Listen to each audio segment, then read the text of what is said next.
People don't like being lied to. That's always the thing. But Pete Rose, if he had just said, "Of course I bet the Reds." What are you talking about? I had money on every game. We know you did, Pete.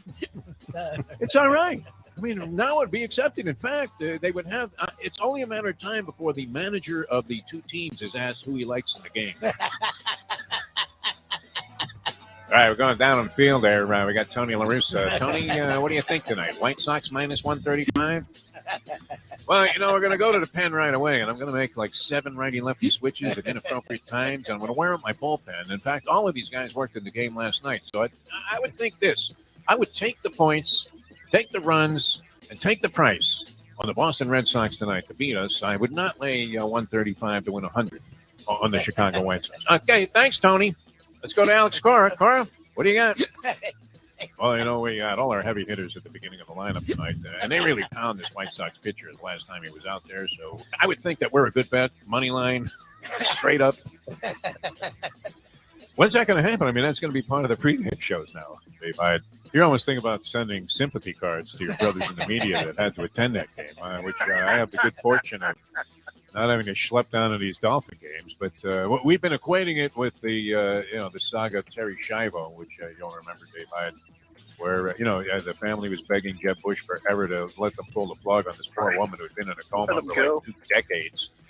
And that's kind of what watching that game was like. I don't know. Were you forced to attend that in your duties with the Sun Sentinel, or as a columnist with pretty much free choice over what material you're going to put in the newspaper and make as your contribution? Did you find something out of town, perhaps, to cover that day? I did go to the game, and the lead of my my God. column was quick. What's the phone number of the researchers who are studying brain damage from the NFL? I want to donate my brain. That Nowitzki guy, you got him on hold. I mean, that's great. I want to donate my brain because it's been damaged. It's been damaged from the last couple decades. The time. Wake up with Defo, joined by Lubie. Welcome to the Defo Show.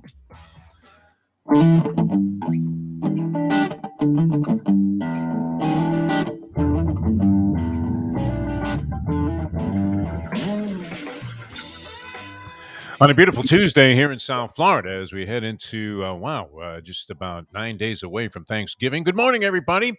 Good morning at long last. Good to be with you here on Ion Channel. Had a little technical glitch to start things out, so we were postponed rain for about a half hour here. I'm Jeff Deforrest, and of course, the man that you see, if you're watching on Ion Channel, is one Mike Lubitz, who has seriously cleaned up his act from the raw beginnings that we had to this venture with audio and video streaming. Mr. Lubitz, as you choked to death there on the side.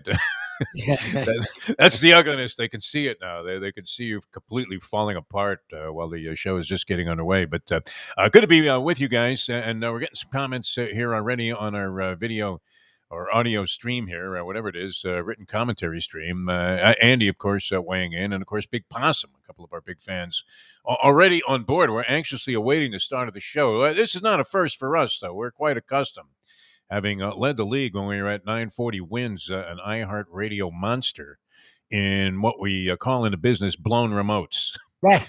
Also known as station drivebacks, where your only option after sitting there twiddling your thumbs for about 45 minutes, is there an engineer on call? Can he come out here?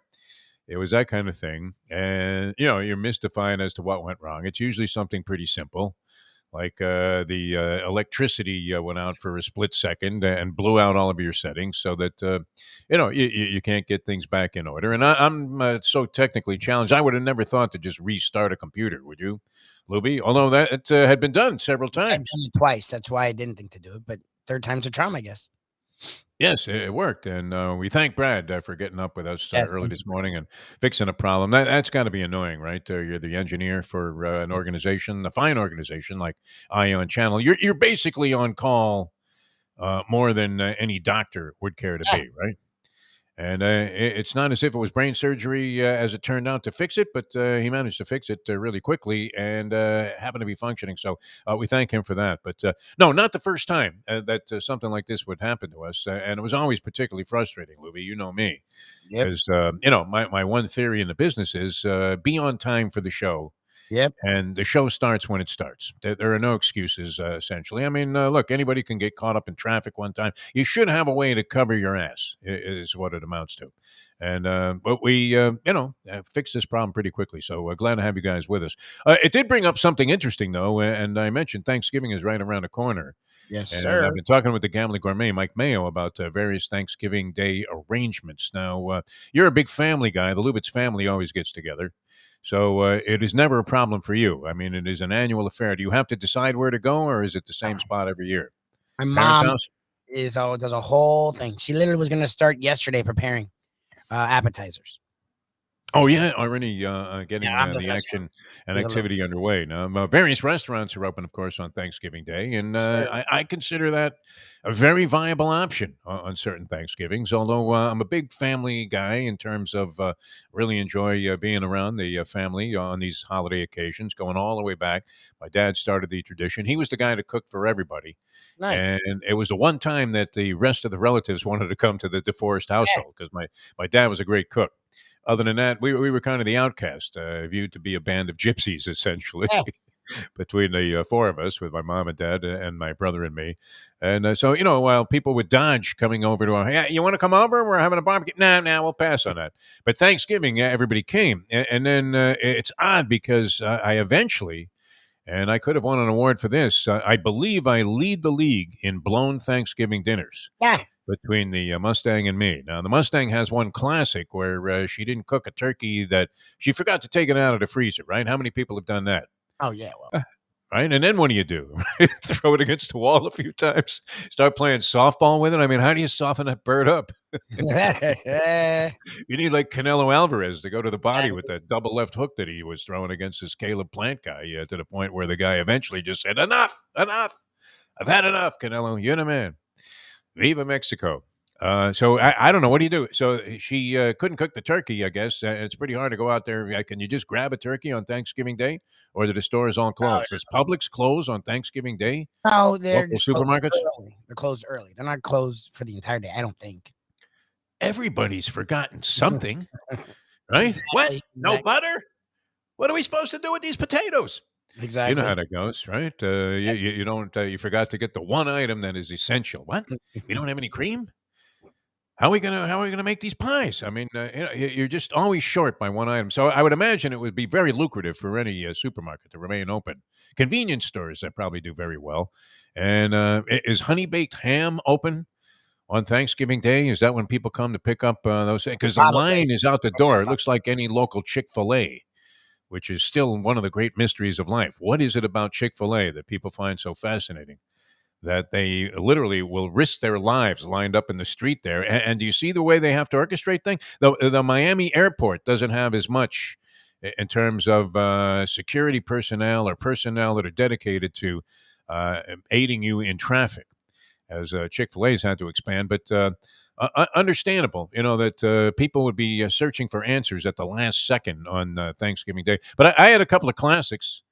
Actually, my dad, who was notorious, well known. I don't know, notorious is probably not, the most flattering way to put it, but he was well known for, cooking the greatest turkey, and all of the side dishes that he made were of gourmet quality. They really were. The guy was a great cook. He once won an oven with a recipe that he sent into the great Julia Child. Can you imagine? Julia Wow. Child, when she was just beginning, like nobody even knew that she could make an omelet at that point. And she went on to become one of the most renowned and the first probably of any of the television chefs, huh? Hey, Gordon Ramsay, I mention Julia once in a while, right? Otherwise, you wouldn't be throwing, tomahawks at the line cook because he overcooked a couple of scallops by like half a second. And so anyway, he had always been brilliant, but for some reason, my parents moved into this place in Century Village, and they refused to use the oven.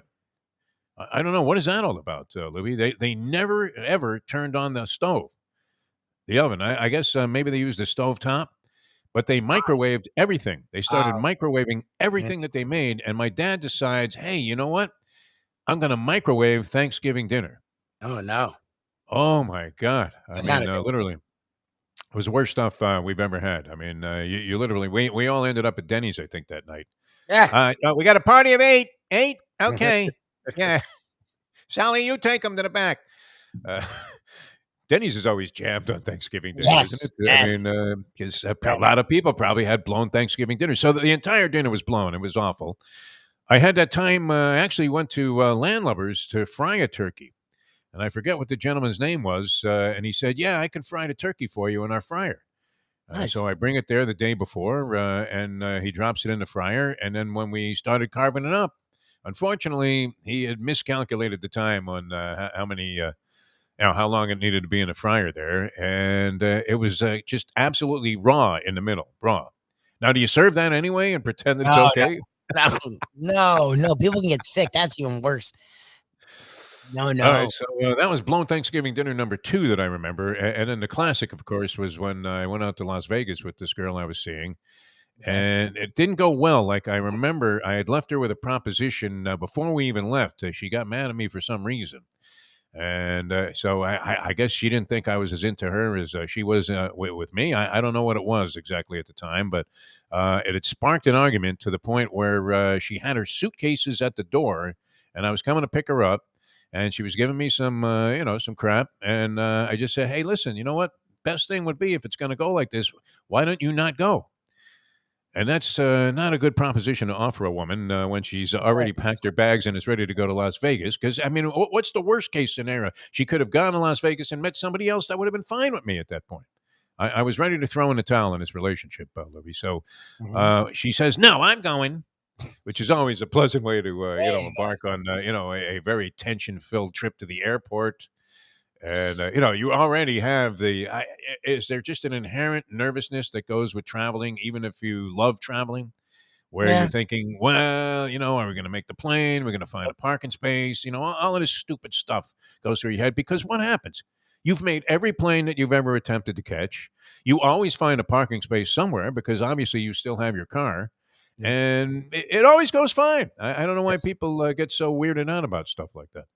But nonetheless, we're going to the airport. It's not going well. Things kind of ease off a little bit on the plane, and we have one spectacular day there in Las Vegas before all things fall apart once again. Right? This is around Thanksgiving, so anyway, we have just a brutal. That's it. We'll never see each other again type of summit meeting.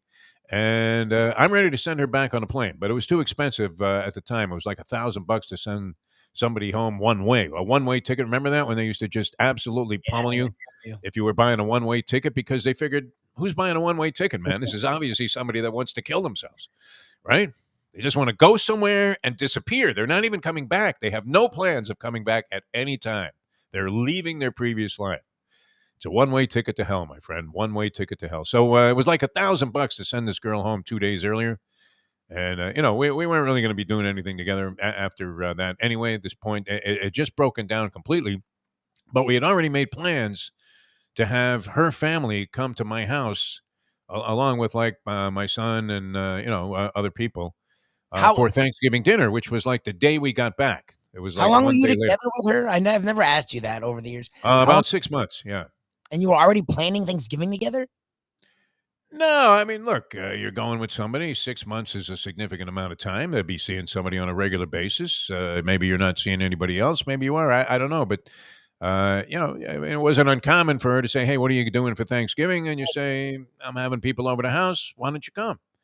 And so she invited her family, but she didn't want to disappoint her family. We got back the day before Thanksgiving, and, it wasn't going well. And so we had each made a turkey. Mine came out really well. Hers didn't, even though she was a far better cook than I was and prided herself on her cooking. But I knew how to cook turkeys for some reason. I was on some bizarre turkey diet at the time where all you ate was turkey. It was turkey for breakfast, turkey for lunch, turkey for dinner, turkey for a snack. You going to bed? Yeah, why don't you have a slice of turkey? Okay. Start. It's a turkey shortage. Maybe that's why I feel like such a turkey all of the time. Anyway, so I knew how to cook a turkey, so mine came out fine. It was brilliant, and hers what was just an absolute wreck. But it didn't matter anyway. And the fortunate thing is, it was her turkey. It was her turkey that ended up in the canal after yet another verbal blow up. And you know me, I don't want to fight with anybody. I really don't. It's like, you know what? You're not happy, right? Just like we say to our sponsors, what? You're not happy? that day, it's over. I mean, whenever you want to walk, it's fine. We aim to please here. Yes. Jack Namer is finding that out. That we aim to please the head of Ion Channel, who was saying, "Hey, where the hell are you guys?" But anyway, so blown Thanksgiving dinners. I don't know if you ever had one. I mean, the one with the Mustang, she ended up getting divorced over that, which I went assume then that you would think that was a very favorable condition. That was the result of the fact that she forgot to defrost the turkey. Imagine getting divorced. It had to be more than that, right? It couldn't have just been that. That was the final straw. That's what happens sometimes. Anyway, good to have you guys with us. All right, this was great last night.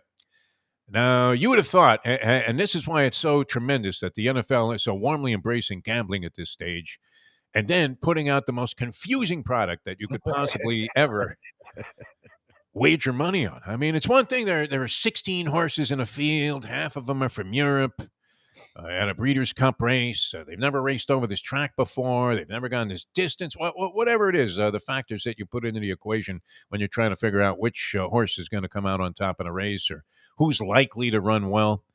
If you looked at last night's NFL game, Lubie, what would you have thought? You had a 7-2 Rams team that just went Johnny Chan, man. They pushed all their chips into the center of the table, and they said, we're getting everybody.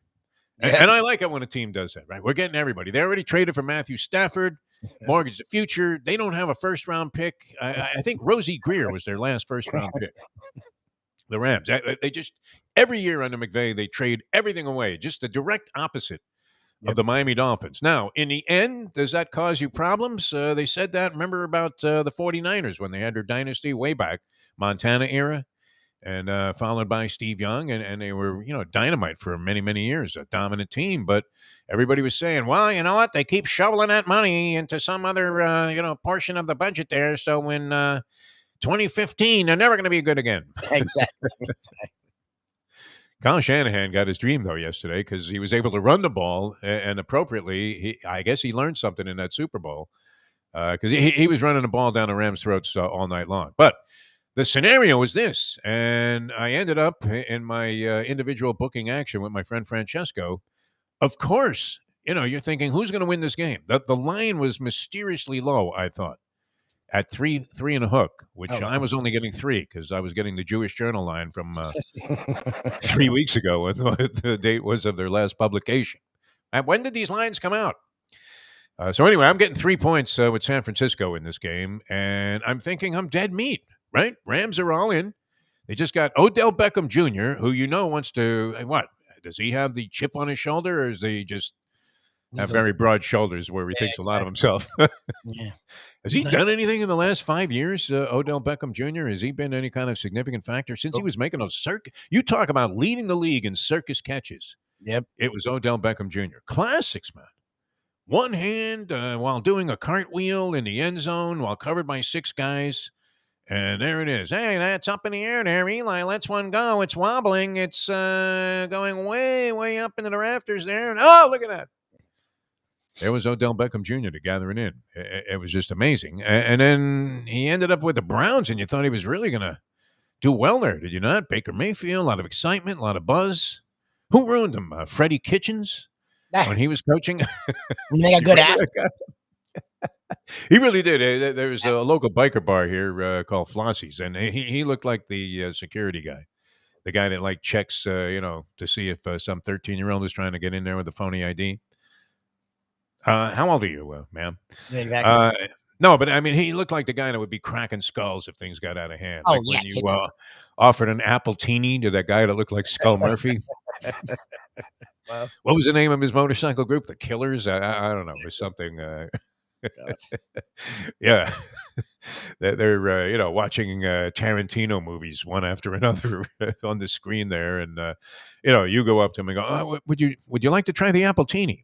Yeah. That took guts, Lubie. That took guts. Anyway, so here I am. I have San Francisco. I'm getting 3, a measly 3. The line's 3 and a hook. Now, why was that line 3.5? Because it's in San Francisco? Oh, yeah. San Jose? Yeah. They have lost 8 straight there going into last night's game. The 49ers did not have a home win, I am assuming, since September of last year? And that was when they had no fans there. So the place is rocking in spite of the fact that they're 3-5 and they can't decide what to do. Do we want to start this Trey Lance kid and get his career on track? Or do we go with Jimmy Garoppolo, who was, at one time old reliable? He had that one big season, and then he didn't look so sharp. He's hurt all the time. Yep, hurt all the time. And yet, he was on zippity doodah last night with these short passes. And it brings up the magic question. Would you rather have Kittle or Kelsey at tight end, or does it matter? Are they interchangeable parts, Lubie? Kittle or Kelsey? They have very similar stats. Yep. They look the same. Talking about Kelsey with the Kansas City Chiefs, and of course, Kittle, the tight end for the 49ers, was unstoppable in that game. He looked like Gronk in his prime, like Tony Gonzalez, just a rough and tumble customer. And they also made a star now of Deebo Samuel. Were you familiar with this guy? Yeah, he's been Deebo with the Samuel. Browns for a while. He runs the ball. He's a wide receiver. He's like a maniac. He was having a big ball game. But Sean McVay, he looked like Joe Philbin on the sideline, didn't he? I mean, this is a guy who's such a dynamo. And they got Von Miller also. I mean, they made the big trade for Von Miller. And wow, I mean, could they have been more committed to winning a championship this year? The Stafford trade, all the other personnel moves that they made in the offseason, and they grabbed two prime guys, Von Miller, who is probably past his prime, but still a dynamo. And then, they also get Odell Beckham Jr., so you're thinking they already had, like, Cooper Kupp. This guy catches everything. Last night he had a couple of drops. Cooper Kupp. Impossible. Cooper Kupp. Everybody loves saying Cooper Kupp. His name's fun. And he doesn't necessarily look the part, man. I mean, this guy is the second coming of like Lance Rensel or something. He's like a throwback guy. Kind of a, slightly built white ball player who it doesn't matter. You can hammer this guy any number of ways, and he still comes down with the catch somehow. And he's always open also. He's a 7-11. So they have everything going for them. They have Sean McVay, and here are the 49ers at 3-5. They're only getting 3 stinking points in my bet, and 3.5 and 4 everywhere else. And sure enough, what do? I mean, they just come out and put a stranglehold on Los Angeles and bury them right at the start of the ballgame. How about this, Lubie? An 18-play, 93-yard, 11-minute drive after they had picked off a Stafford pass. And they take it 93 yards down the field, grind this thing out, take the whole first quarter up. They're up 7-0. And was it the very next play or like a couple of plays later? Stafford throws the pick six, bobbled by his own tight end, goes right into the hands of a 49ers defensive back. He takes it in, and the pick six usually is a turning point of a magnitude that it's very, very difficult to overcome when you go down 14-0 in that fashion early in the game. So there's still a chance, though, with the Rams, is there not? You're thinking they still have a shot in this ball game, and yet they never raised the gallop. Everything they tried failed. They got down inside the 20 several times and came away with 0.0 Butarski in terms of points. And so here's a game where if you're a bettor, you're gargling with razor blades, are you not? There's no way that you can handicap this game and go, hey, you know what? I like San Francisco getting 3.5. There's no way. There's just no tangible evidence that you could point to that would make you think that San Francisco is due after losing 8 straight at home, Lubie. 8 straight. So what do you think is going on here? I mean, who's really running the NFL? It's not Goodell, is it? No. Somebody is orchestrating this stuff. I mean, there are just too many improbable results like that. So anyway, I score one with San Francisco finally. Look at you. And cool this guy down a little bit because the man has been on fire. Never had a winning season, and he was 14 games over 500, college and pro games, picking like 100 games so far this year. And is that just chalk city? No, because you know what? A lot of teams that are laying big point spreads are not covering those big point spreads. Yeah, I think that's been a factor this year. Yeah, Cincinnati was getting giving away a lot of points every week because everybody thought they're going to go out and slaughter somebody. It's a myth. You have to have the guts, if this is in your psyche, to go completely against the grain, to abandon all traditional concepts and go ahead and think on your own. Is that not the key to life? This is why gambling is so great, Lubie, because there's a lesson in there in life also. If we were going to be conventional and we were just going to sit there and go, well, I'm waiting for a call for my next radio job, we'd be out of business, right? Out of business. Literally, yeah, literally. I'm still trying to figure out if that was lucky. I think it was. I think it was very lucky that Jack Namer called me out of the blue and said, "Hey, we're looking for somebody." And I said, "Well, you won't find him around here." I don't know anybody. I don't know what happened. What was there, a shooting? Have you seen that in the news now? There's a new like category. It just starts out and says today's shootings. Oh, Jesus, shut up. Really? Have you seen it? Yeah, today's shootings. No, It was a graphic that they posted up, and then they listed like, well, here we go. This is here in South Florida, Miami-Dade. There it is, right there, 42nd Street and 441. And you know, that's one. And then they go to another crime scene and another crime scene. It's kind of like Tony Sgretto said that you know, it's just one crime scene after another. They the old Channel 7 theory with Rick Sanchez. Well, it was great. All right, so the 49ers just dominate their game last night to conclude. What was that? Was that week 9 already? Yes. Of the NFL season. Week 9 in the books, but it seems like it's going to be a long schlep to the finish line, does it not? A lot of good teams in the AFC, surprising. Was the common wisdom that the NFC was loaded this year? Because whatever the experts say before the season, it's usually just the opposite. Wrong, yeah. Oh, yeah, this is going to be some year for the National League. And every team sucks. And the other league, I think the AFC has 12 teams over 500. How is that possible? Wow. There are only like, what, 16 teams in the AFC? Yeah, exactly. So 12 of them are over 500 or 500 or better. That's pretty good. So, you know, very, very even there. And who knows? I mean, are you harboring hopes, faint hopes, that the Miami Dolphins will somehow rally over the next 5 games, end up, what? They would win 5 in a row. That'd be 8-7 and put themselves in a position to go to the postseason. How about that, Mike Lubitz? Possible. No shot. Most teams do that. I mean, they've done it. I will bet against that the Dolphins rattle off 5 in a row to make it a total of 7 straight. After losing 7 straight, Brian Flores, Coach of the Year, Comeback Coach of the Year, and any other award you can give. All right, a couple of changes on the local scene. This surprised me. I did not realize that FIU was 1-9 this year. Florida International University under the great Butch Davis. The last couple of years, they haven't been good. They struggled last year, too. They are parting ways with Butch supposedly implying that the brass there at FIU, Florida International, was doing everything they could to sabotage the program. Sabotage the program. Sabotage.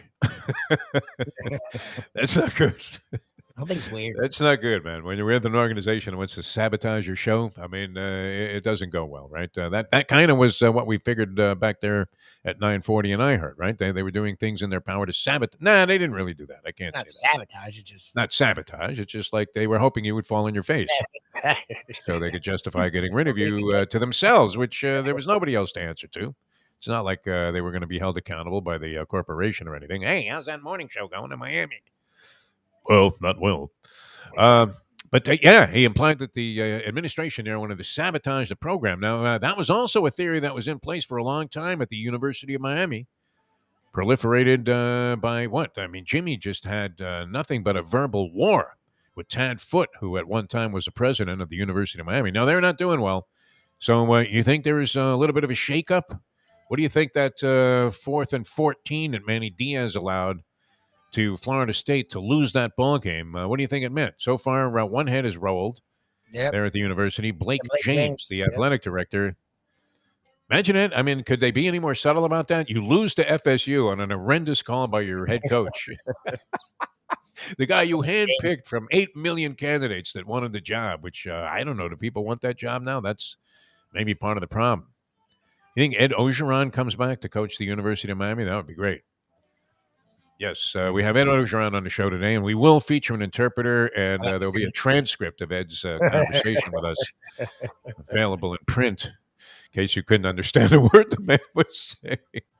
You have friends like that? I have a couple of friends. I don't understand a word they're saying. Of course, my hearing is not what it once was after blasting these headphones in my ears for 50 years. But do you have friends like that you have no idea what they're saying, but you just, oh, yeah, that sounds good?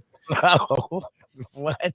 The guy's saying, you know what, Deforrest, you're a real asshole and you ought to go kill yourself. And you're like, yeah, that's great.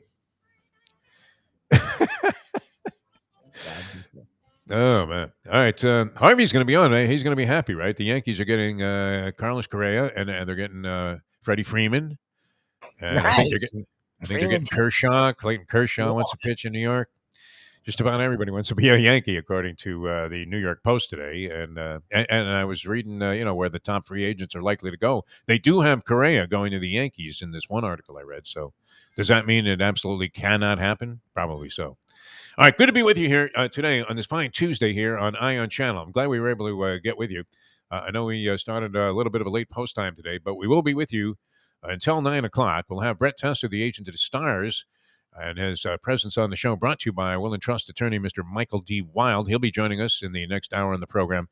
And Harvey Fialkoff, the rambling wreck from Georgia Tech, Harvey Fialkoff, will be with us as well. Big sports fan, longtime sports writer here with the local newspaper, the South Florida Sun-Sentinel. And he covered everything. That's what's good about Harvey. He's versatile, right? If you want to expand the conversation and get away from just talking about football, he's a football man. He has a pigskin on his forehead. Yes, very good. But you could probably do that here in South Florida. I don't know, probably other places around the country. Where would you say? In Alabama, are they concerned about what the women's volleyball team is doing? No, you could talk about football there in Tuscaloosa all day long. If you were on, WTUS? Elmo and Brian here in WTUS. Brian, what do you think about the game? Well, they put up a fight for a while. All right, we're coming back with more. Let me tell you about Destination Sport Miami. I didn't get a chance to talk about them earlier, but what a fantastic project this is. And, Lubie, I know you're amazed by it. It's kind of like some of the things that Jack explains to us, and maybe even exponentially, like, larger in concept. And Jack's, he's a big thinker there at Ion Channel. He's got a big enterprise going, so we're happy to be associated with him, but really happy to be associated, too, with Destination Sport Miami. I can't wait to see this thing once it's completed, Lubie. I know. Can you imagine, after talking about it for years and years, and, of course, it was in the planning stage for a while, a project of this magnitude, you're going to run into a lot of roadblocks, and these guys are tremendous at just mowing them down, man. Really, I mean, icons of the industry here, and a great team they've assembled. And then if you're looking at the staff that they have on the sports advisory board, wow, I mean, just loaded with superstars. Randy Moss, football, Glenn Rice, G Money, 3, and it's good. And the Heat with another victory. Yeah, G Money was great. He's running the basketball programs. Brian Trottier, 4-time Stanley Cup champion, 4 in a row with the Islanders, and one of the greatest Islander players and hockey players of all time. Hall of Famer Brian Trottier running the hockey programs. Jill Ellis with soccer. All those kids, they like soccer. They're going to have all these big soccer fields indoors. The largest indoor multifaceted sports facility anywhere in North America. It's going to be Destination Sport Miami. You can already do some things with these people. Go online, check out their website, see what it's all about. Just a tremendous opportunity for everybody, and going to be a great asset here to South Florida.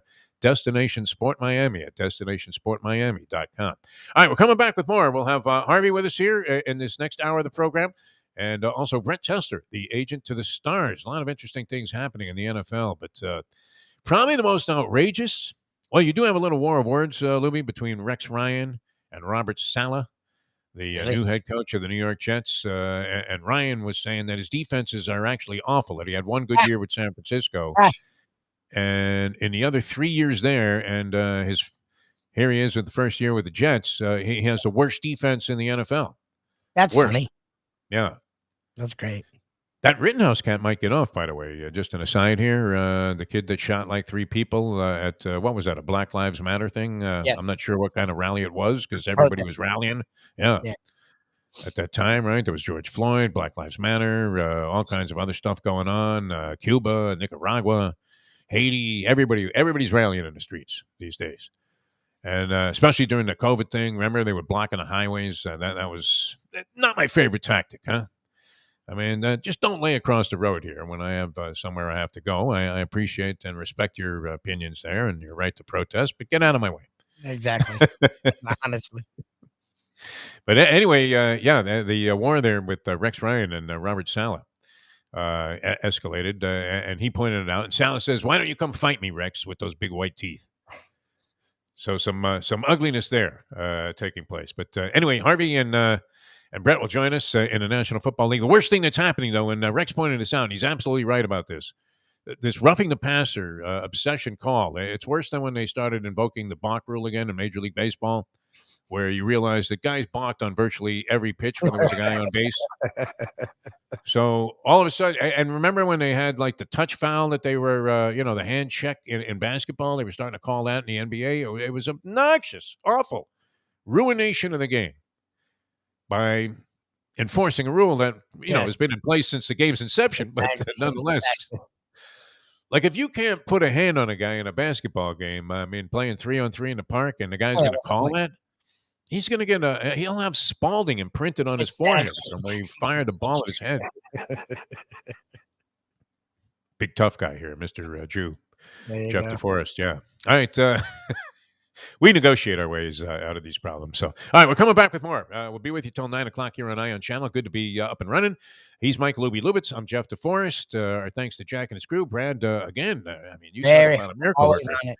Always Rousted this guy out of bed early this morning. Hey, we need help, a little help. Ball's rolling into the lake there at the other end of the basketball court. Little help. And the guy just watches it and then looks back and says, what? Another ball dripping wet. You only have one. That's regulation. All right, we're coming back with more in a moment. Now that. The time. It's 8:05. Play the ponies in style at Champions, the outstanding simulcasting room at beautiful Hialeah Park. Yes, the grand old lady of thoroughbred racing has never been more vibrant, and you can wager on the races from the top tracks around the country while enjoying a cocktail at the Brass Rail Bar or any of the fine food served throughout the facility. If poker is your game, you're covered in style, and you can play all your favorite Vegas-style games, including blackjack, craps, and roulette, in Hialeah Park's sizzling hot casino. Get a player's card when you walk through the door for all kinds of generous amenities, including our favorite, free play, when you come out to the ultimate casino and entertainment destination, Hialeah Park. Hey, folks, Tony Segreto here. What if I told you could go to a great restaurant, feel completely safe because the COVID protocol is unmatched, have an amazing meal? Oh no, we don't want to stay on. Bill comes, you won't get sticker shock. You're going to say that's too good to be true. No, it's not. Oh, because yeah, I'm talking about Texas Roadhouse. Great family atmosphere, great atmosphere for a couple. We don't want to go. You just want to go by yourself and watch a game and have the coldest beer in town. And while you're doing that, have the best bread in town. All at Texas Roadhouse. Everything you get there is fresh every day and made sure it's served at your table, hot and ready to go. And the best part is you don't get sticker shock because the prices are amazing. Texas Roadhouse. Hey, it's Mike Mayo for Even Keel Fish Shack, corner of A1A and Commercial Boulevard at Lauderdale by the Sea. It's my favorite place now for great seafood and a casual beachfront setting. They've got happy hour 4 to 7 Monday through Friday. Well at all. They've got great fishes like all right, we got to rethink this, but we don't want to oysters extend on the half shell, bang bang shrimp, lobster rolls, octopus. They also have burgers and chicken for those who don't like the seafood. They're open 7 days a week for a lunch, dinner, and weekend brunch. We'll figure something out. Go to Even Keel Fish Shack. Go say hi to Dave and Brad and tell them the Gambling Gourmet sent you. Recently, we realized it's not just hurricane season that can hurt us. Any time of year, things can happen to your home or business. And the insurance company can be your friend, but they also can be your enemy. Horizon Public Adjusters, Justina Testa, are here for you to help this process go so much easier. Before you call the insurance company, call Horizon Public Adjusters and Justina Testa at 954-809-8752. Would you go into court without an attorney? So why would you go up against an insurance company without Horizon Public Adjusters and Justina Testa? 7 to 10 times more money recovered with a public adjuster than if you went on your own. If there's no recovery, there's no fee. Give them a call at 954-809-8752. Why go up against insurance companies alone when you can have Horizon Public Adjusters and Justina Testa on your side? Buy or lease a Taos and take it to the house at Deal Volkswagen.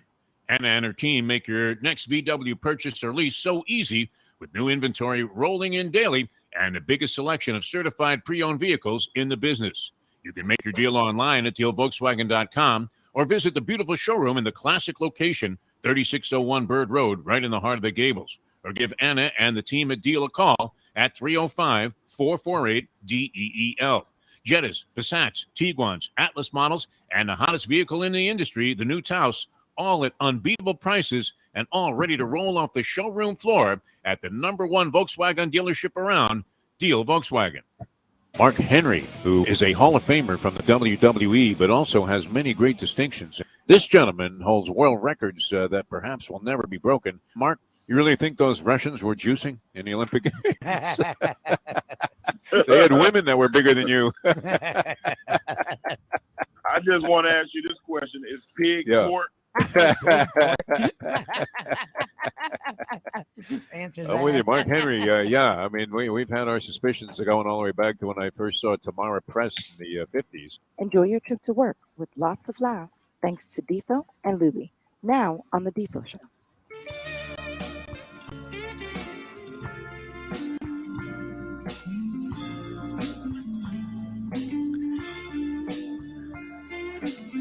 Welcome back to the show. Morning once again, everybody. Good to be with you here on Ion Channel. Jeff Deforrest, Mike Lubitz with you, and with you today until 9 o'clock. And we're going to be talking here in just a few minutes with the great Harvey Fialkoff and, of course, Brett Tesler, the agent of the stars, on things that are happening in the NFL.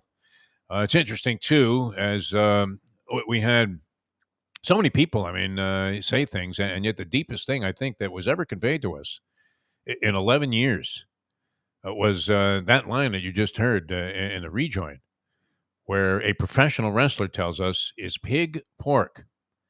And that was just absolutely brilliant. I mean, we've had Neil deGrasse Tyson on, the great astronomy master, right? No, he's in astrology, you say?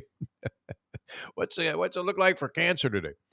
Neil deGrasse Tyson, brilliant guy. We've had John Grisham on the show. And yet, here it is, like a semi-retired professional wrestler now running the AEW, tells us is pig pork. And, that was just to confirm that he felt that maybe the Russians might have been juicing just a little bit in the Olympic Games. They had a separate category for the Russian athletes this year, right? They weren't even like representing their country because it was such a disgrace, the programs that they were running. But anyway, I mean, cheating is in vogue in all sports for some reason, right? I made a few bad line calls playing tennis in my time. And hit the tape. Looked at me like, hey, you won't believe it. Here's the mark, right? You scuff up a little mark there right behind the baseline. Look about a half inch out. No, I mean, that's no way to go. Cheating is not the way to success in sports, and yet it seems to be so rampantly prevalent that even this man can't get over it, right? You're still bitter about the Astros? And what's the big deal? I mean, all Joe Garagiola, he made an entire career talking about how valuable and important the signs were. That's all he ever spoke of, Joe Garagiola. He would do a 9-inning ball game, and every comment was, well, you know what? The signs, that's what's important here. And they'd show like the third base coach picking his nose, and you're thinking, okay, there's nobody on. And 2 away. I mean, I would imagine the guy is swinging away. Harvey, how are you, my friend? Awesome, but don't use electronic bugging and banging on drums. No, I don't want those Astros free agents on the Yankees. I hate Correa. I hate Verlander. They're cheating bums. There's a lot of other guys out there that we can get. I'm sorry. We need a center fielder. We need Marte. Jeter screwed us by giving him to Oakland last year instead of here. But I think he's ready to come to the Yankees, take over for Hicks, who's an injury waiting to happen. The Yankees need a first baseman. They need Matt Olson or re-sign Rizzo. But then what do they do with DJ LeMahieu? I don't know. Put him on third. Gio Urshela could play every position on the field. I'm waiting for baseball. When does it start, Keith? I'm sick of football. It bores me. There's an inaction. The Dolphins suck. The Jets suck. The Giants suck. All I know is bring on spring training. What month is it? Yeah, you got a few months to go. You got a while. It is true, though, and you're a little younger than I am, but you probably were around in the time where, football was just, some kind of way to fill the time between the last pitch of the World Series, which was ending in October back then, early October, and when pitchers and catchers reported for spring training. We didn't care about anything else, and then football was just mild filler, almost like rain-out theater was when you were watching Yankee games on WPIX. Yeah, Monday Night Football, I think, changed everything. I think it brought football to America. Howard Cosell halftime highlights, and Bandy Don in the booth. I think that really put the NFL just in the headlines, got the ratings, and then suddenly, obviously, it exploded. Now it's Monday Night Football. It's nothing. You got Thursday night. You got Sunday night. You got every night. It's football. Saturday is college. It's too much football. And I'm sorry, but it's just so much in action, Jeff. I think they figured out it's like 16 minutes of action in a football game. Put on hockey. You get whiplash up and down watching hockey. There's no time. Now you're out of breath. I mean, sure, baseball's slow, but at least you can read a book. You can go make dinner. You can walk your dog, and nothing happens. But still, it's relaxing. But football's just boring to me. And the teams that I root for are just awful for years.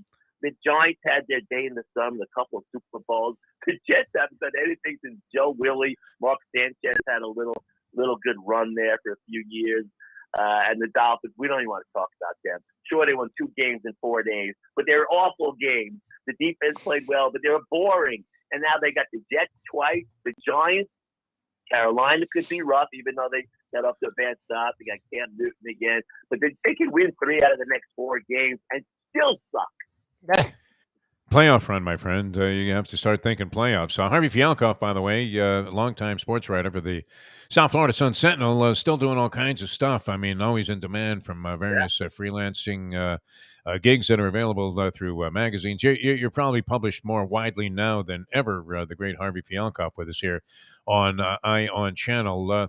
It's interesting, though. I mean, people remember, like you remember where you were. I do anyway. When I heard that President Kennedy was shot, I was in a science class about to take a test, and I remember, everybody was just in stunned disbelief because we were all big Kennedy fans there on Long Island, especially. And I remember where I was. I remember standing in a dormitory room the first night of Monday Night Football, right? Jets and the Cleveland Browns. And that had to be like circa, 71, 72, somewhere in there. Maybe, it was in the early 70s because I was at the Cuse. And I remember thinking, wow, I mean, this is just great. And, of course, Leslie Visser, a good friend, was a big part of the early history of Monday Night Football. But you're right. It was a revolutionary move. And people probably thought, who brought that up? Rozelle? Was that his idea? That the man was flat out of his mind. What? Monday Night Football? What, are you crazy? That'd be like going to church on a Monday night. Shul. I love it. Where were you? Do you remember where you were the first time Monday Night Football came on? Browns and the Jets, whatever year that was in the 70s. Turn out the lights, the party's over. No, I remember when Kennedy shot. I remember when Elvis died. I remember when John Lennon. I remember where I was then, too. Yeah, Lennon, when he got shot. I was on my way back from the harness track. But I don't remember the debut of Monday Night Football. I really don't. I was just a big Yankee fan and basketball. I was a Knicks nut, man. I mean, the 69, 70 Knicks, 72, 73 Knicks with, Willis and Clyde and the Busher. I loved Dollar Bill Bradley, had his poster on the wall. I wanted to be Marv Albert. Yes.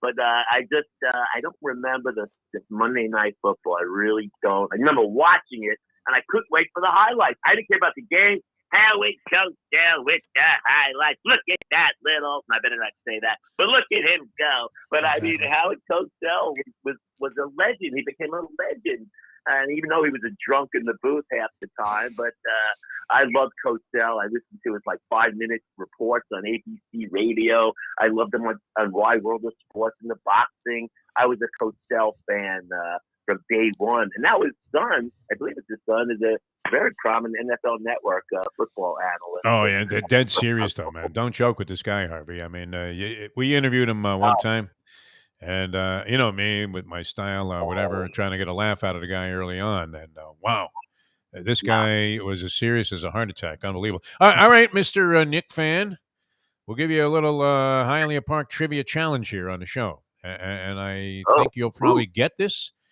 But did you know, Harvey Fialkoff, that today, this very day here, what are we looking at? November 16th, it is the 25-year anniversary of the deal that the Knicks made to acquire the great Earl the Pearl Monroe. It's either the acquisition or of his debut as a New York Knick. 25-year anniversary. So the question would be this for Harvey Fialkoff, the ultimate Knick fan, and for you, Andy, and Big Possum, and all the people, Marty the Party Sacks, are all tuned in and participating on the talk line. Hey, shut your mic off when you're on the phone. Hope I didn't say anything I regret there out there to the public. But anyway, so who did the Knicks trade to acquire Earl of Pearl Monroe? They let two guys go to the then Washington Bullets for Earl Monroe. Who are those two players? By the way, back to Cosell's son. By the way, he's like... Wait a minute. You can't go back to Cosell. I mean, there's a question on the table here, Harvey. It's not his son. It's his nephew. Okay. Oh, it's his nephew, yeah. Was Mighty Mike Reardon maybe Dave Stallworth? Oh, my God. This guy is a Knick fan. You get the ultimate Knick fan award. Absolutely right. What, did you read the post today like I did? Because I wouldn't have known that. I do remember Reardon going to the Bullets and becoming a pretty good player. He actually was a better player than people thought because he was the guy that was designated at halftime to come in and when they had the foul to give, and he would go hack somebody at midcourt. Yeah, Mike Reardon. I actually have a story about Reardon. My brother played on the softball team in Hicksville for General Instrument, and I used to go keep score and watch him. And Johnny Reardon was on that team. So we got to know Johnny Reardon. That's Mike's brother. So one time I'm at a Knick game, and before the game, Mike Reardon's on the phone before the game started eating a hot dog. And I said, Mike, hey, my brother plays softball with your brother Johnny. He gave me a look like he could kill me. Like he didn't give a goddamn about his brother Johnny. Yeah, well, he probably hates his brother. I mean, he's probably like Aaron Rodgers. So who knows? Left-hander and what was a very effective guard for the Washington Bullets after the Earl of Pearl trade. But, of course, the Pearl, who got off to an horrendous start with the New York Knicks. I believe he was 0 for 9 from the field in his debut game, or like 3 games into his Knick tenure. And there was an article today by a good friend of ours and a guy that you know, Mike Vaccaro, in the New York Post, talking about how in those times they were kinder, gentler times. Come on, people now. Smile on your brother. As people didn't get as obnoxious about a guy getting off to a cold start. I mean, everybody knew Earl of Pearl Monroe was a superstar, but he was going to have to temper his game. And I don't know that anybody ever made a bigger adjustment to their game to fit into team play than the great Earl of Pearl Monroe. I always use that as an example of a guy that, capitulated, gave up his superstardom to be a great team player. Well, Clyde had to give up his game. He was a great passer, so he really supplemented his game and took it down a notch. But I remember hating Earl of Pearl because he's on the Bullets. You know, it's a great rivalry with Gus Johnson and against Bradley and DeBusschere and Wes Unseld against Reed. It was a heated rivalry. It was like Roger Clemens and Wade Boggs, Johnny Damon coming to the Yankees. At first, you can't stand them, especially Clemens and especially Damon. I mean, he stuck. But Clemens and Boggs were actually good for the Yankees. And Earl of Pearl, of course, led them to their second championship with Jerry Lucas hitting those 3-pointers and memorizing the phone book from the New York phone book. But no, Earl of Pearl was fun to watch with Clyde. That was a fun team. And by the way, I love Dave Stallworth. Remember when they beat the Lakers for their first title? Wilt Chamberlain was dominating, and Willis Reed was hurt, if you recall. And Dave Stallworth and the Bush had a guard, Wilt Chamberlain, had little flies on King Kong, and they really helped them. They won a big game 5 in L.A. before they won game 6 with Willis hobbling out to the court there with that bad thigh injury. But great memories. But I swear to you, I did not read the post today. I'm so proud of myself. On that you got them both. No, that was good. I mean, Reardon was one that was fairly common to come up with because I do remember Reardon being on the Washington Bullets and flourishing as a Washington Bullet and becoming, essentially a solid frontline guard in the NBA after being like kind of one of those. He was like the Red Auerbach victory cigar, like when he would send in Hank Finkel. Was just his role with the Knicks was so limited that I think all he did was come in and when they had a foul to give, he'd come in and foul the guy, and that was the end of it for Mike Reardon, and he did blossom into a very, very good player. All right, Harvey Fialkoff with us here on Ion Channel, and of course I was laughing during your commentary there because. You always bring it back to the Yankees somehow. Always. It doesn't matter what we're talking about. We could be talking about, this trial that's taken place with those 3 hillbillies who mowed down Ahmaud Arbery and you would somehow equate it with the time Reggie Jackson hit that third home run against Charlie Huff in the World Series. It's pretty amazing how you always get to the Yankees as part of your thinking. Big news, though. They hired Louis Rojas as the third base coach. I think he's going to be, the next manager that got canned, and I think he's going to be a manager in waiting. If Aaron Boone keeps screwing up with that bullpen decisions of his, I think Louis Rojas, forget about the 3-year contract that Boone signed. Nobody cares about contracts and longevity. They pay the guy off, but Boone better keep his eye behind his head, because Rojas could be the next Yankee manager if the Yankees continue to struggle and Boone makes them some of his strange pitching decisions. I really think he needs a pitching coach that makes all the pitching decisions. I think that's his major weakness. Of course, it didn't help that he brought in a bunch of stiffs to be starters. Severino got hurt. Kubler was. It didn't take much to get him started, did it, Lubie? It didn't take much. Just play the anthem when he starts talking about these Yankee rants. My God. Yeah, what happened? I mean, did you go out and give Duncan Robinson some kind of psychiatric help? This guy lost his shot completely. It was we were implying maybe I didn't think it was Bobrovsky syndrome where the money was weighing him down, but and your man Bobrovsky refound his game. But all of a sudden, the last 2 games, after Eric Spoelstra, thus spoke Spoelstra. That should be the name of his song, right? Because he said, "Don't worry about this kid. He's going to be fine." And he had that wry smile where Spoelstra always does that when he's probably flat out lying, like he's scared to death that this guy will never make another 3-pointer again. And all of a sudden he regained his touch, and wow, a depleted Heat team beating what was that Oklahoma City put out there in the court. They actually have a winning record, and I've never heard of any of their players except this Gilgeous guy, Gilgeous Alexander, who. That's a strange-looking team, that Oklahoma City Thunder team, almost unrecognizable. Very sad. I mean, when I was covering the Heat, and I went to OKC to cover a game, and the Thunder, like, oh my God, Kevin Durant, James Harden, Westbrook, that place was rocking. I thought it was the loudest arena I've ever sat in, maybe other than the Orange Bowl, back in the Hurricanes, Notre Dame days. But I'm telling you, it was sad last night to see the empty stands. There's really no atmosphere in that arena. Sad to see how that franchise, they gave away all their best players. But you're right, the Heat beat them with their C team. I mean, who was out there? Opala and Strus. And it sounds like a pastry. And You'll have the prune Strus. Yeah, exactly. And they're all hitting 3-pointers, and obviously Hero is living up to his surname. This kid, I loved him from day one.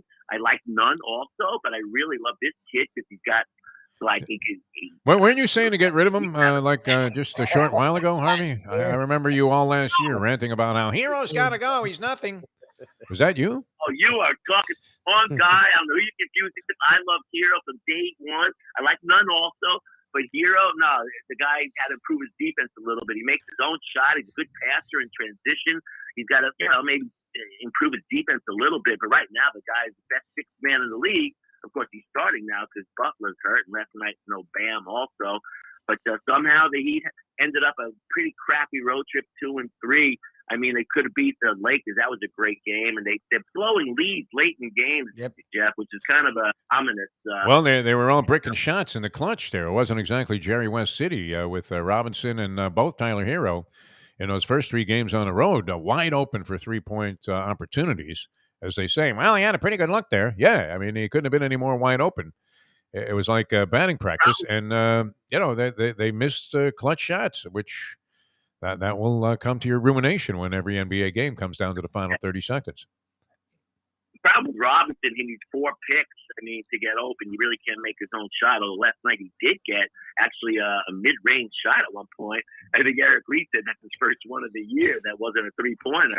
Yes. But the kid really he's not no speed, can't jump, so he has to get help from his teammates. Whereas guys like Hero and Butler could and also Lowry could go one-on-one. I mean, Lowry really I was a little nervous. I figured he's going to get hurt a lot this year, but he really is fun to watch, man. He's a great quarterback out there. I mean, the Dolphins should use him, but no, he's really great to watch. Wow, he can hit his threes when he wants to drive, and he's just a beautiful disher, man. The guy's a dime waiting to happen. So that was a great pickup. I just healthy. All right, good stuff. Harvey Fialkov, always a pleasure, my friend. You only spent, did you put the timer on amount of time spent talking about the Yankees? It's like time of possession. It was only about half the time that we were on the air here, so it's great. Harvey, what are you up to? You're writing stories. You're with the Orange Bowl tennis tournament. What else you have going on? Yeah, I'm well, December 2nd, you got the big Orange Bowl tournament right here in Plantation, my home court, Belkey Tennis Center. Those are the 18s and 16s. Did they fix some of the holes in that court? Did they fix some of those potholes they have on those tennis courts there? They fixed them up. It's pristine for the Orange Bowl international event that gets a Oh, lot good. of Okay. They put on pink screen from top to bottom. They bring on new clay. No, they really make it beautiful. But it's just beautiful tennis to go watch. It's free. Anyone, if you want to see the stars tomorrow, head out there. But I'm actually covering the Junior Orange Bowl at the Biltmore Hotel and Salvador Park and Crandon Park, where the Miami Open used to be, and Key Biscayne. I missed that venue, but I'll be covering it as a writer for the Orange Bowl committee and the website, and I'll also be public relations for it as well. So I want you to help me promote the Junior Orange Bowl. You're going to see Mary Jo Fernandez's kids. You see Lindsay Davenport's kids play. I mean, it's really a fun event. These kids get all – I can't beat 12-year-olds anymore, Jeff. They're all amazing. So go out there and watch them. Well, as you get closer to being an 80-year-old, then, it becomes prohibitive to try and beat somebody much younger than you are. It doesn't matter how young they may be. Harvey, always a pleasure, my friend. And thanks so much for joining us here on the show. We'll talk to you again next week here on Ion Channel. My pleasure, boys. Stay well. You're welcome. All right. Thanks a lot. Oh, was it about half the time, Lubie? Did you keep track? Or was that? No. I know it was a joke. Carlos Correa. You guys want Carlos Correa? Unbelievable. The cheating thing. I mean, Harvey's pretty old school. So, I mean, if you were on a team and they just happen to tell you, Lubie, hey, look, man, I'm going to tell you when Chapman's going to throw that breaking ball that you can knock right out of the park, even though you're only 5 feet 1 inches tall, Altuve. Well, I'm going to let you know that it's coming because it's going to make a big difference here. You don't have to gear up for this 100-mile-an-hour fastball that he's going to blow by you on the inside, break both of your thumbs. What are you going to say? Lubie, are you not going to go, okay, I'll wait for the curveball if you know it's coming? I mean, so is everybody on the team under the same cloud of darkness? Should somebody have come forward and ratted out their own teammates and been a bad teammate under those circumstances? You're not going to do that. Who's the mole, right? I mean, can you imagine if Carlos Beltran, wanting to be a manager of the New York Mets, said, you know what I'm going to do? I'm going to spill the beans on this whole scheme here right after I send in this signal. 1 if by land, 2 if by sea, my friends. Freaking Paul Revere is, getting the signs there. Yeah, he's throwing a changeup. Let's go. Charge. I don't know. Does everybody come under that same dark cloud, right? It was some guy, a pitcher that had gone to another team that was talking about how they were doing this, and that's how the whole thing got exposed. Yes. Major League Baseball, of course, with its intense scrutiny of all organizations, knew nothing about this. Of course. Had heard nothing. Did anybody suspect that was what was going on? Electronic devices. They had the mound, the rubber had like a camera in it so they could see the guy's grip. It's crazy. All right, we're coming back with more. Brett Tesler, the agent to the stars on the National Football League. Strange one last night, man. I mean, how did San Francisco not just beat, but annihilate the Los Angeles Rams after the Rams pushed all in? Crazy, right? All of a sudden, they had pocket aces. What? With 2 on the board? You got to be kidding me. I'm losing. Right? They got a royal flush. They're just sitting there holding it. And did what? I mean, they just ran the ball down their throat. What was that all about, Lubie? I don't know, especially the Rams. Vaunted Rams defense? Yeah, that's weird. Aaron Donald is out there, and now they have Von Miller. You got Jalen Ramsey. I mean, these are killers on the road, my friend. Yes. Killer on the road. I mean, it's riders on the storm. Those guys should have annihilated San Francisco last night. They have nothing. Jimmy Garoppolo, did he throw a ball over 10 yards all night long? But he was throwing darts. I have to give it to him. And right in the middle of whatever this Rams defense was, does McVay look at defensive film? He's an offensive guy, right? Yeah, but they have put together a monster defense, and they keep putting money and personnel into it. So, yes. It looked like that same Red Sea defense that we used to see from Tony Sperano. And the very same Red Sea that doomed Blake James there, the athletic director at the University of Miami. Yeah. I didn't really know this guy, did you? I mean, I used to be tight with the program there when Paul D was the AD. Sam Jankovic used to do a lot of stuff with those guys. I knew nothing really about Blake James. Was he an ineffective athletic director? Is he going to... I'm gone for a long time, so I presume yes. He must have got a nice, severance package there, or whatever the rest of his contract was, because he had nothing but gratitude to express after getting fired the day after a loss to a lousy 3-5, 3-6. Now 4-6, but yes, then 3-6. FSU team. Yes. And one of those 4 wins, one was over UMass, and the other is over UM. Yes. Can you imagine? Those are 2 teams of the 4 they've beaten this year. Yeah. All right, we're coming back with more. Brett Tester, the agent to the stars on the National Football League, and what's happening there. Week number 9 in the books. 9. But there are 8 more to go. This was week 10. Was that week 10? This was week 10. Who's played 10 games so far? I guess, the Rams, right? They're 7-3. Yes. Okay, so, Oh, wow, that was week 10 already. Week 10. Yep. 7 weeks to go, man. It's a long and winding road. I'm Jeff Deforrest. He's Mike Lubitz. It's Ion Channel. Great to be with you here on the various outlets, streaming live video, audio as well, under the auspices of the great Jack Namer, who might have been a little nervous earlier this morning. Back with more in a moment. Now that. The time. Oh, let me tell you first about Hialeah Park there, Lubie. Excuse me on that one. Hialeah Park, just a great place to go. And, the Larry Little thing is coming up. That's right around the corner. Check out the details, hialeahpark.com. You're going to be out there, Lubie? I think we might be, shooting towards or aiming towards doing a spectacular here on Ion Channel and taking advantage of all the Hall of Famers that you can hobnob with if there are seats available for the Larry Little, I would imagine, very limited seats. Because that usually sells out right away, man. The Larry Little dinner, the kickoff dinner there. And then they have the big golf tournament over at Shula's. And they'll try to get out there and do a show because it's always a lot of fun. All of the dignitaries that stop by. Among my favorites, of course, with Dave Gurgles Gurgley is the great Sam Jones, who was playing in the tournament. I think it was a couple of years ago we were out there doing our thing at Shula's for that tournament. The great Sam Jones. Wow, at like 80-something. Still with total recall of everything that happened. Great stories. And this was at a time where the city of Boston, well, they may still be there. And, certainly the NBA wasn't treating people with the kind of equality that they would like to convince you is very much in play today.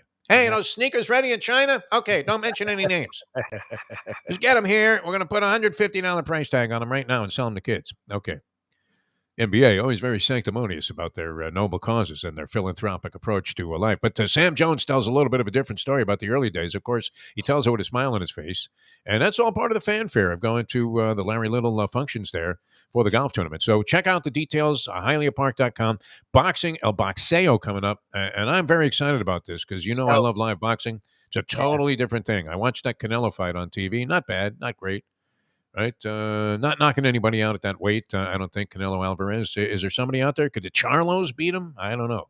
Maybe they would have to step up in weight. I think one guy's like 154, the other's 160. But it's going to be like toe-to-toe warfare. You know when Frank Fiore's involved. Oh yeah, the action is going to be just absolutely ferocious, man. You're going to see upsets, all kinds of crazy stuff. I mean, when you go out there to the fights in Hialeah, you don't know. There's no great certainty, except maybe when the Fighting Rabbi was in the ring against Arislan Di Lara. Sorry, Andy, man. You had a funny feeling the Rabbi was going down, man. Yeah, spin the dreidel and try to figure out what round he's getting knocked out in. That was it. But remember Jean Pascal? We knew Jean Pascal. He scored a tremendous upset victory there at Hialeah Park and then went on, and I think he regained a share of the light heavyweight championship. So always great action. The boxing's coming up. I think that's in January. Check the calendar of events, hialeahpark.com. Champion simulcasting Thursday through Sunday, the poker room and the casino 7 days a week. Great food and drink all the time, and just a beautiful spot. It is Hialeah Park. All right, now we're coming back with the agent to the stars, Brett Tester. Talk National Football League activity in just a moment. Now that. The time. Kind of winging it here today. It's 8:38. Hey there, it's Mike Mayo. Do you like steaks? Do you like seafood? Do you like classic old Florida charm?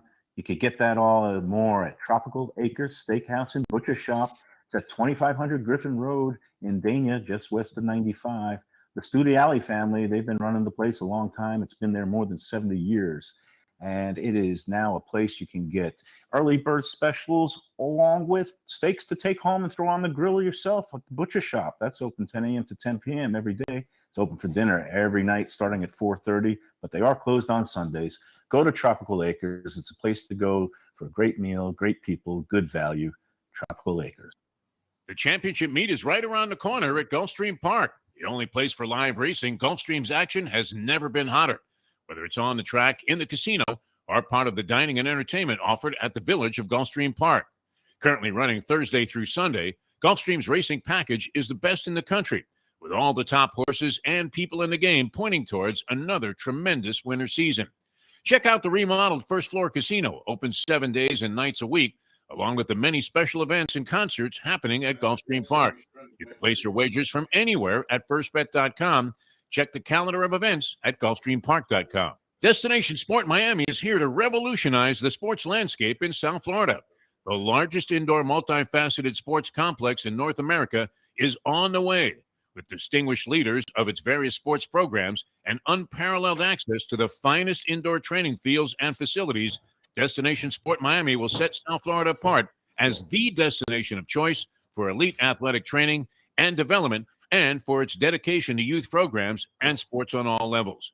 A phenomenal concept and a powerful undertaking, Destination Sport Miami will also be an important commodity in the sports business community as well.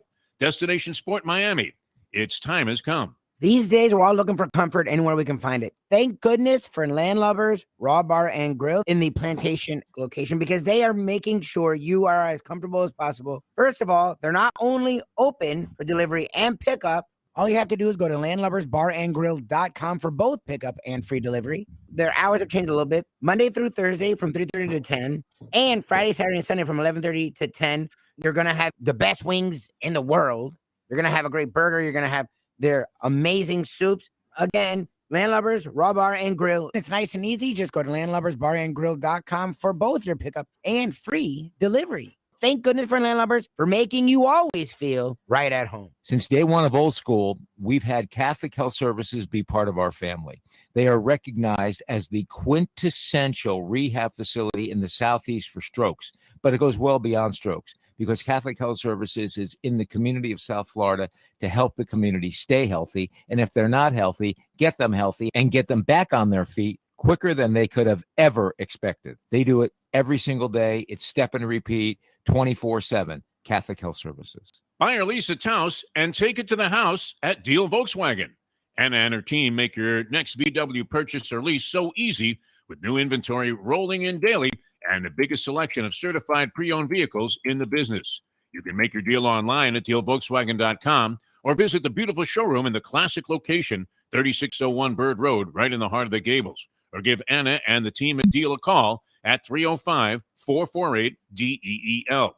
Jettas, Passats, Tiguans, Atlas models, and the hottest vehicle in the industry, the new Taos, all at unbeatable prices and all ready to roll off the showroom floor at the #1 Volkswagen dealership around, Deal Volkswagen. The simple pleasures of this job, the way a stadium sounds when one of my players performs well on the field, the way we are meant to protect them in health and in injury. Less, more attention, caring for them, caring for ourselves in the games too. The agent to the stars, the one and only Brett Tessler.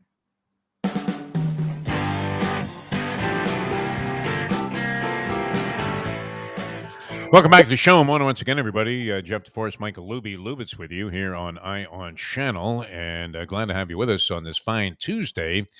Always great to welcome this gentleman to the program here. Been red hot. He's been on fire since we've been on Ion Channel, has he not? I mean, he was getting there. I mean, he was reaching. It's amazing, too, that you could be doing something for a while. How long have we had Brett on the show here? Probably 10, 12 years. Yeah, since our first year. Goes all the way back, and even before that, with me, with the stint that I did in Radio Purgatory, he was kind enough to render his services here to help us be enlightened about the National Football League. Just absolutely fantastic, but keeps getting better and better. The great agent to the stars, Mr. Brett Tessler, joins us here, and his presence on the program brought to you by Will and Trust Attorney, another extraordinary gentleman, Mr. Michael D. Wild. Brett, how are you, my friend? There he is. He's there. There you go. Brett, how are you, my friend? Take two. Doing great. Thanks. Yep, I'm here. All right. Good to have you with us. All right. So last night, I was talking about this earlier in the program, Brett, and it's amazing to me what's happening in the National Football League. Just when you think you know something, you find out you know nothing, right? The Rams all in. They go out to get Odell Beckham Jr. They get Von Miller, a big trade, much talked about. They already had supposedly just a killer defense there with Aaron Donald and Jalen Ramsey. They made the trade for Stafford during the offseason. They don't have a first-round pick until 2077 or whatever it is. I mean, it's like way down the road. They've mortgaged their future completely to go all in, and I don't mind that. I like that philosophy in the team. Let's win now. Every season is important. And I'm not a fan of tanking. I think we've discussed this many times. I mean, make every year count if you can. And yet they're going against a San Francisco team that hadn't won a home game since Montana was playing, and has been just absolutely decimated on defense by injuries. Your own guy, Raheem Mostert, who was figuring to be a giant factor for that club, out for the year. And they seem to be completely up against it. The line somehow is only a mysterious 3 and a hook. And the 49ers go out there and annihilate the Los Angeles Rams. I mean, we've seen any number of these kind of startling results. I guess we see them every year, but does it seem like it's happening more as the norm than the exception this year with games like that? Yeah. It's funny. The way the NFL is set up, talking about the Rams, there's a handful of teams that are really bad every year. There's a lot of teams that are average or slightly above or slightly below for a very long period of time. But a Super Bowl window is something that usually only lasts 2 or 3 years in this league, unless you're the New England Patriots and you have the greatest quarterback / player of all time and the greatest coach of all time and a bunch of other great players there as well. And so that was a real anomaly. But the reality is, you've seen it. Teams like the Seahawks, their Super Bowl window open and closed, within a few years. You may be seeing that with the Chiefs right now. That's just the way it works with the salary cap. Teams are not really allowed to stay great for an extended period of time unless they have one key player. And when I say key player, like a franchise quarterback, as in the greatest of all time. If you can have a guy like that for, 18, 20 years, well, then you can have a dynasty that lasts decades. But for normal teams, you have a good backup player that develops into a quality starter. Well, after 3-4 years, that guy is going to get paid. And, with the salary cap, you can only pay so many guys. So typically teams lose those guys. You have to have one massive difference maker and then just continue to draft extremely well. And so with the Rams going ahead and doing what they've done and making the trades they've made and signing for the guys they've signed, I think it makes perfect sense to really mortgage your future and go for broke, so to speak. The reason why you're seeing a lot of other teams that appear great lose some games, well, officiating this year has played a major role in that too.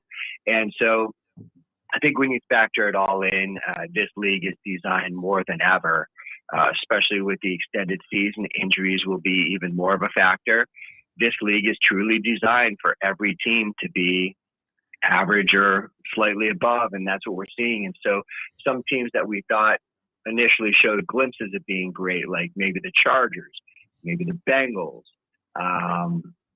as you said, maybe the Rams even. Water is sort of seeking its level. And in my opinion, it actually makes things a little bit more boring when you've got a bunch of teams that are all sort of in that 5-4, 5-5 range. Brett Tusser, the agent of the stars, with us here on Ion Channel on the Defo Show. Jeff Deforrest, Mike Lubitz with you, and Brett's appearance brought to you by estate planner and will and trust attorney, outstanding law firm of Mr. Michael D. Wild.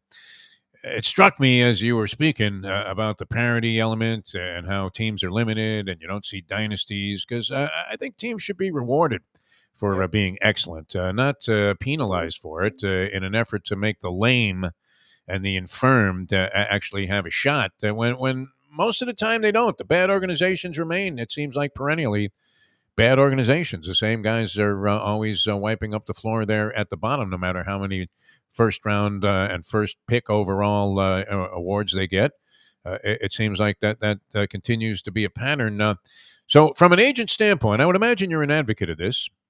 Is it not time to abandon the salary cap? I mean, what is the point of having the salary cap except to keep the excessively, greedy owners, from going out there and outbidding themselves for players and services, which obviously it would seem like they can well afford, no? So here's the thing. With obviously, yes, I don't like a salary cap. I believe in free market. I'm a capitalist. A salary cap is with a capital C. American. Yeah, exactly. You have to be. It should be illegal, the salary cap. I mean, as should the draft, really, because again, both of these things are just completely against everything this country is about in terms of people in any. Can you hear me? Okay. Yeah, sound fine. Okay. So in terms of the way this country works, where people train and become great at whatever profession it is, whether they want to become a doctor, a radio host, a greeter at Walmart, whatever, you have the right to choose where you work, and you have the right to earn whatever the market decides you're worth, as long as somebody's willing to pay it. And so obviously that is what it is. It's the way it's been. It's going to be very difficult for that to ever change, especially in the NFL. But with the salary cap does come the salary floor.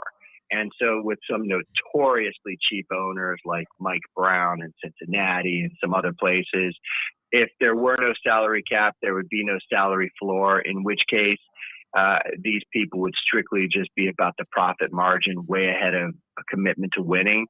And it just simply, you could simply make a lot more money by spending less and just capitalizing off the league's revenue sharing and things like that. So merchandising. And so while the salary cap is certainly not ideal, the salary floor in this league is very important, and it really is what keeps every team semi-competitive, or at least gives them the chance to every year, whether they even care about being that way or not. Is Rex right about Robert Saleh? He pinpoints some statistical material that Saleh's defenses at San Francisco, with the exception of one great year, were by and large awful, and he has the worst defense. I mean, I've been saying this. It's probably in poor taste, but we went ahead and persisted with it anyway. The Jets' defense is the only defense worse than that self-defense defense that is being proclaimed by those three guys that were involved in the killing of Ahmaud Arbery. So is he right about Robert Saleh? That Saleh is floating his reputation on one good year, and in reality isn't a very good defensive coach. And then, of course, Saleh says, bring it on, Rex. He wants to fight him. Yeah. Having represented obviously a great player with the 49ers the year that they went to the Super Bowl, everybody there likes Saleh. The guy brings a real energy and intensity and enthusiasm. Definitely the kind of coach that I think players would like to get behind. And if you really look at the way the league is today, it's become a younger coaches league. You see the guys that are getting hired. Some of these guys look like kids. They really do. You're thinking, where's Lombardi? Where's Landry? You had to be like an old geezer before you could get a head coaching job back in the day. George Allen was like 80 years old when he was born. Yeah, no, you see coaches like Zach Taylor, obviously McVay, coach in Arizona. it's a copycat league, and teams have had some success with some of these young guys that sort of bring forward-thinking ideas and, you know, fresh approach and a new energy and things like that. So, yeah, it's one of those things where, you know, you look at Saleh, he certainly passes the eyeball test. I mean, you know, it's like having Vin Diesel as your head coach. And so basically, basically, you know, I think he definitely checks every box from an intangible standpoint. Time will obviously tell how he works out handling all the responsibilities that go with the position of being a head coach, because there's some guys, you know, many great coaches that sort of reach their limit at coordinator. And I mean, there's nothing wrong with that. Not everybody is cut out to be president of the United States. Some guys just make great mayors or great congressmen or great senators. So, you know, at some point, guys reach their level. And I was certainly in favor of the Jets taking a chance on a guy like this, because what do they have to lose? Instead of going with the recycled guys or somebody who's proven over and over that you're not going to get anywhere with them, you know what? You go with a guy like this for a few years, the same way you go with a guy like Flores. And then after a reasonable amount of time, you determine whether, you know, this guy gives you the opportunity to go all the way, or whether it's time to find your next coach. They can't play a lick, the Jets, but they're doing figure eights and conducting a demolition derby in a parking lot. So Saleh with the Vin Diesel, you know, concept certainly fits the bill there. All right, you touched on Flores, and Lubie has been spearheading the movement to fire Chris Greer. Thinks that his draft picks are atrocious. Of course, the minute that he really started to emphasize that and write those hard-hitting editorials now that he does, Lubie's Law, on a podcast that he has proliferated all throughout the country and nations around the world. Of course, the Dolphins have won 2 in a row, and including, I guess, you know, a victory that nobody figured was going to happen against the Baltimore Ravens. That was another game. What's up with these night games? That's when that must be when Goodell is sending in the money, huh? And you mentioned this. I'm glad you brought this up, Brett, because I think we're going to see the refs wearing FanDuel logos pretty soon if the officiating continues to deteriorate in the fashion that it has. And that's another Rex Ryan thing. The worst call I'm seeing, and I don't know where you stand on this. Obviously, you want to keep quarterbacks playing, because it's kind of boring when Brian Hoyer takes the field instead of somebody that you think can competently do the job. And you see Colt McCoy out there. I didn't even know he was still alive, Colt McCoy.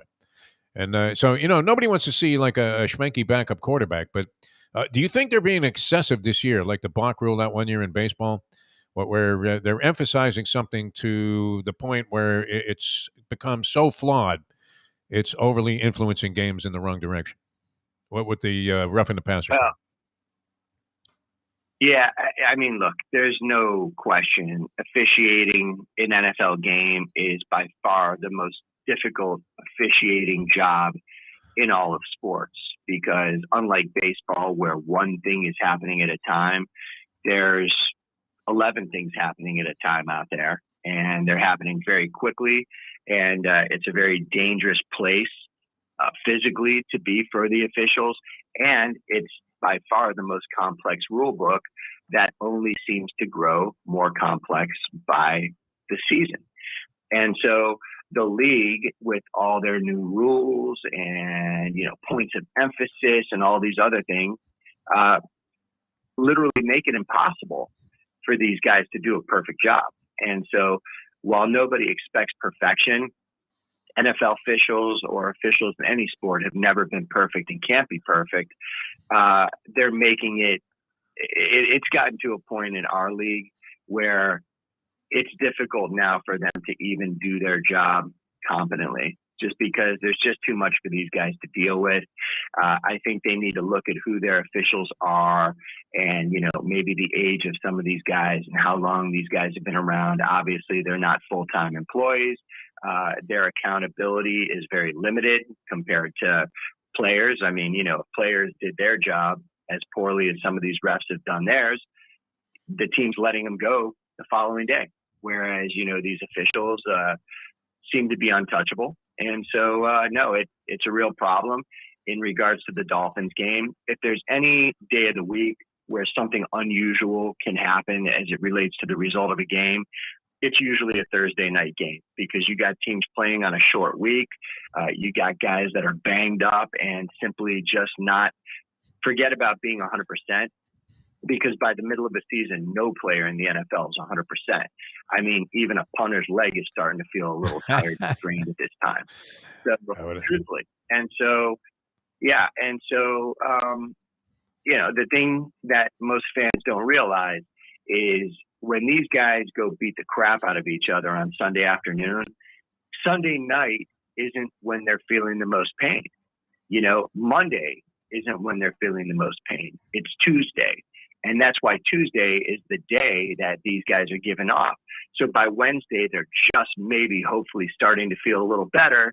And by Thursday, okay, suit back up, game tonight. So that's why Thursday nights tend to be a little bit more unpredictable. But that said, the Dolphins played an absolutely fantastic game.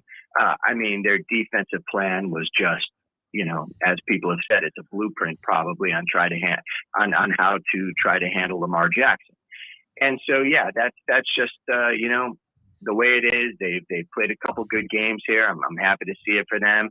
As it regards to, in regards to firing Chris Greer, here's the thing that a lot of people on the outside and a lot of fans just don't understand. And I'm not saying that, Chris Greer isn't responsible at all. I'm not saying he's totally responsible. I'm just saying that on the outside, people don't realize who very often the main decision maker is inside an organization. And so you can talk all you want about all the swings and misses they've taken on draft picks, and this guy's a bust, and you could have gotten that guy. It's all true. But the thing that people really need to, try to get to the bottom of is who made those decisions. And so just because somebody is a general manager in title, which is traditionally the decision-making position, it doesn't mean that on every team, the general manager makes the decisions. So no different than in New England. Yeah, there's been personnel directors, there's been GMs. You got guys like Nick Caserio, you've had guys like Scott Pioli. Those guys are very thorough scouts. Those guys are information gatherers. But at the end of the day, every decision is made by Bill Belichick.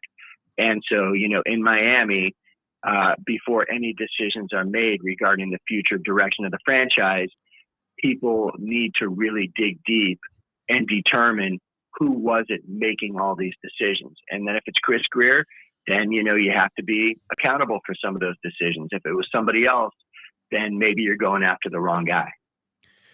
He might be getting advice from Mike Tannenbaum, probably still connected to the team as a consultant. We like to continue to employ the inept in some capacity here with this Miami Dolphin organization. Speaking of inept, a lot of people they just flat out don't realize how important it is to have your affairs in order, Brett Tesler. And did I find out how advantageous it is to have somebody like Michael D. Wild in your corner?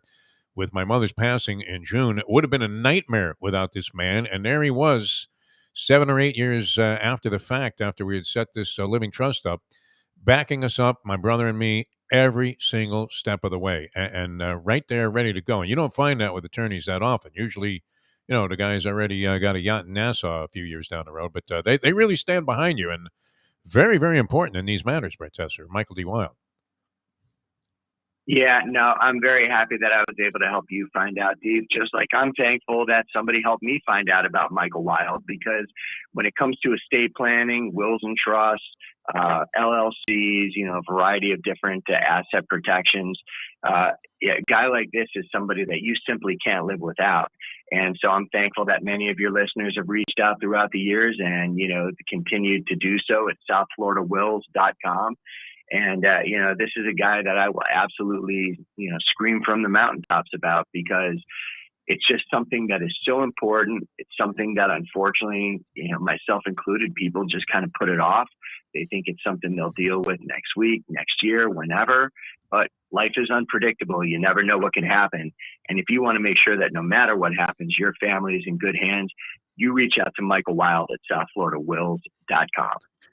Great stuff as always, Brett Tesler. As I said, you were coming on. You're kind of like Tom Brady, man. Just keep getting better with age. Fantastic, great having you on the show. Thanks so much for being with us, my friend. Always a pleasure, guys. Have a great one. Be well, Tess. Brett Tester, the agent of the stars, brought to you by Will and Trust Attorney. The man is extraordinary at what he does. I mean, it looks a young guy, right? It looks like, hey, who's this kid? Yeah, exactly. He comes in there, just does a dynamite job, man. The banks don't want to give you the money that you rightfully make claim to. Yeah. Right away. They'll find any amount of red tape. I need a document. I need this. I need double death certificates. Just crazy stuff. So you want your affairs to be in order, and you want to know that your family's taken care of, or whoever it is that you're taking care of with whatever assets you have, whether it's 10 cents or $10 million. Michael D. Wild is the guy to go to. All right, an extended version of the program. We got a late start here today, so we're going to go till about 9:30 here Eastern Time on Ion Channel, and the great Tony Segreto is going to join us next, and we're going to do a little abbreviated version of Old School with Tony Segreto, usually with us on the Wednesday edition of the show. Going to join us here today in our after hours here on Ion Channel. So we'll be back with Tony in just a moment. A little Old School coming up. Now that the time, it is 9:04. Destination Sport Miami is here to revolutionize the sports landscape in South Florida. The largest indoor multifaceted sports complex in North America is on the way, with distinguished leaders of its various sports programs and unparalleled access to the finest indoor training fields and facilities. Destination Sport Miami will set South Florida apart as the destination of choice for elite athletic training and development, and for its dedication to youth programs and sports on all levels. A phenomenal concept and a powerful undertaking, Destination Sport Miami will also be an important commodity in the sports business community as well. Destination Sport Miami, its time has come. Hey, folks, Tony Segreto here. What if I told you you could go to a great restaurant, feel completely safe because their COVID protocol is unmatched, have an amazing meal, have a great time. When the bill comes, you won't get sticker shock. You're going to say, that's too good to be true. No, it's not, because I'm talking about Texas Roadhouse. Great family atmosphere, great atmosphere for a couple, great atmosphere if you just want to go by yourself and watch a game and have the coldest beer in town. And while you're doing that, have the best bread in town.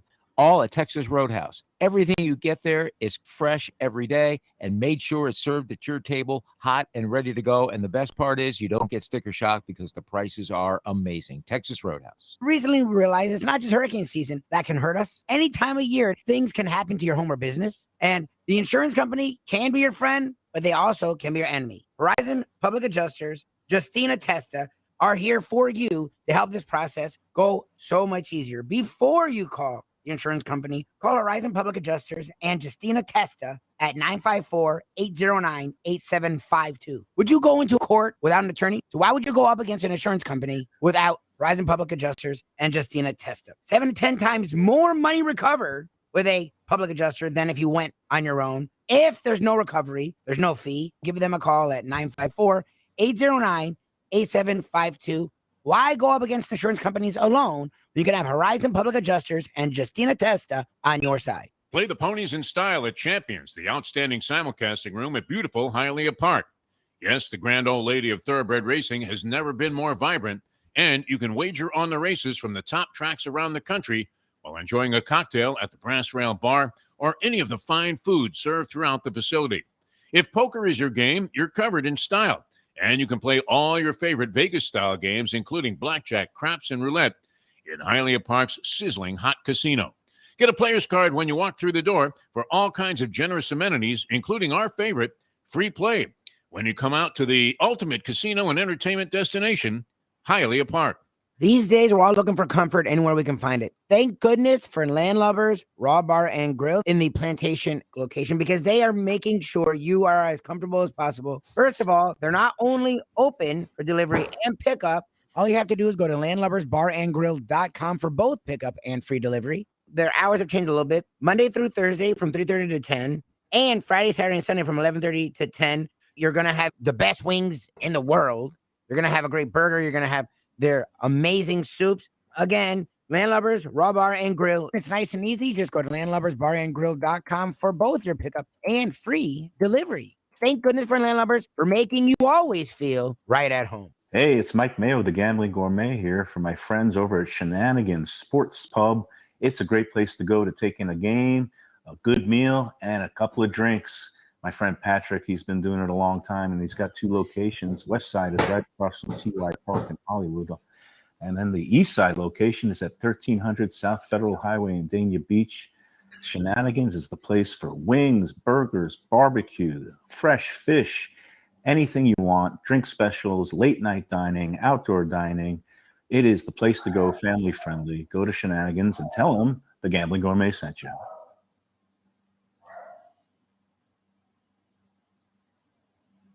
What we gonna do right here is go back, way back into time. We are now kicking it old school with the one and only Tony Segreto, brought to you by Catholic Health Services and Texas Roadhouse. Tell me, doctor, where are we going this time? Welcome back to the show. Great to be with you here on Ion Channel, a little extended version of this Tuesday edition of the program. Jeff Deforrest and Mike Lubitz with you here on Ion Channel. And sometimes something negative turns into a positive, and that's what happened here on the program today.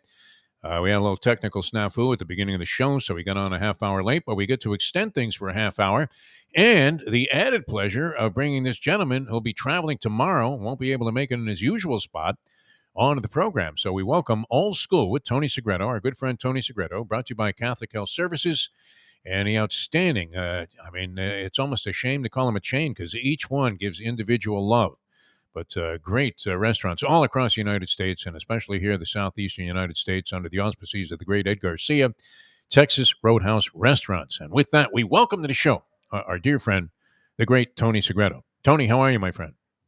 I'm doing great. Thank you for adjusting the schedule. Sorry for the late ad, but business travel came up, and I'm not going to be available tomorrow, but I'm available today. And in light of what happened yesterday at the University of Miami and both at FIU, it's kind of appropriate that we find ourselves together today, Jeff. Yes. All right. Let's start. I'm a big admirer of Butch Davis. I'm always like Butch. I mean, Butch could convince you of anything. Yes. Yeah.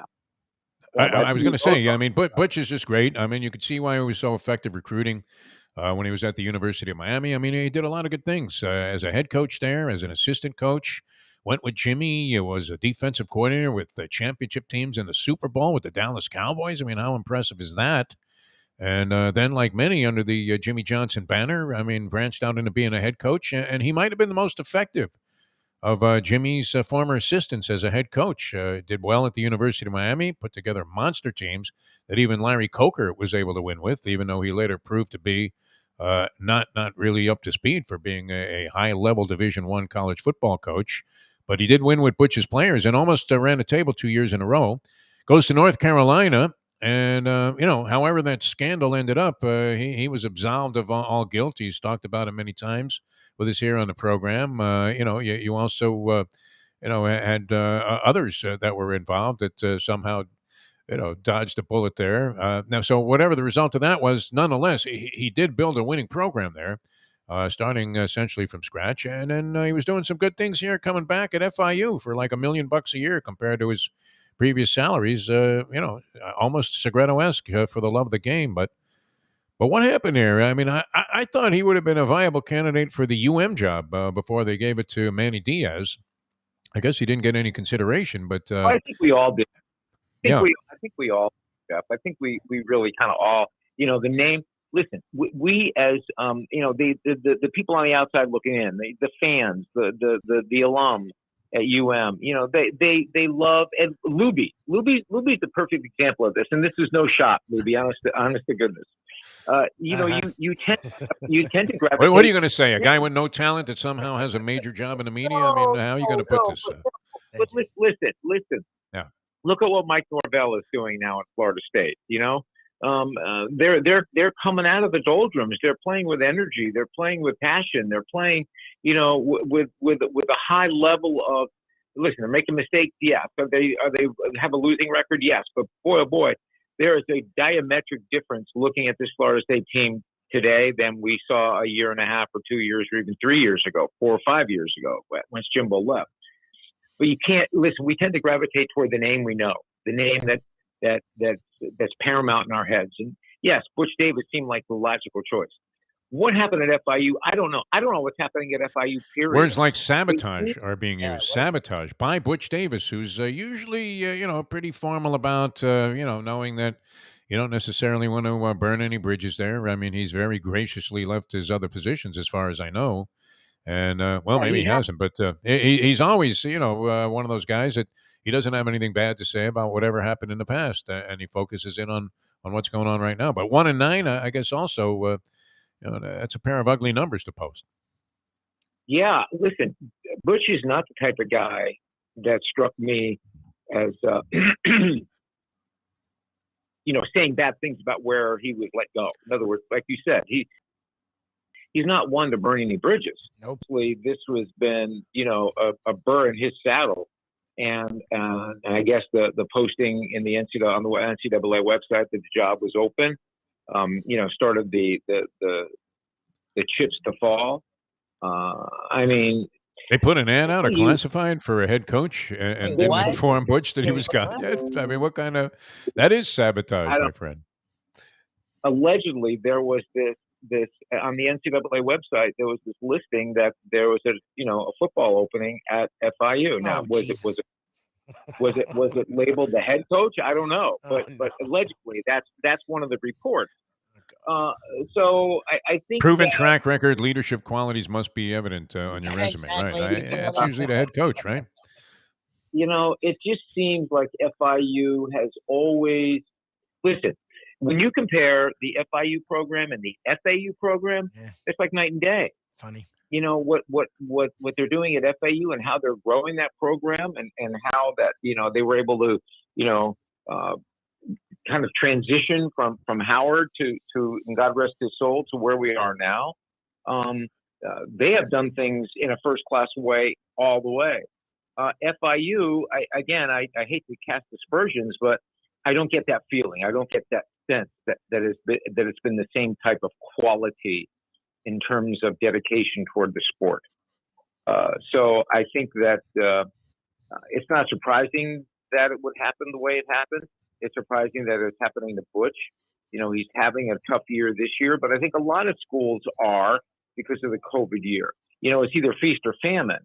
And, it's a shame. I think that every coach at this point after COVID should be given a little bit of a pass, or at least a pass in the decision making. In other words, okay, let's give them a benefit of the doubt in this check mark area rather than just checking it off.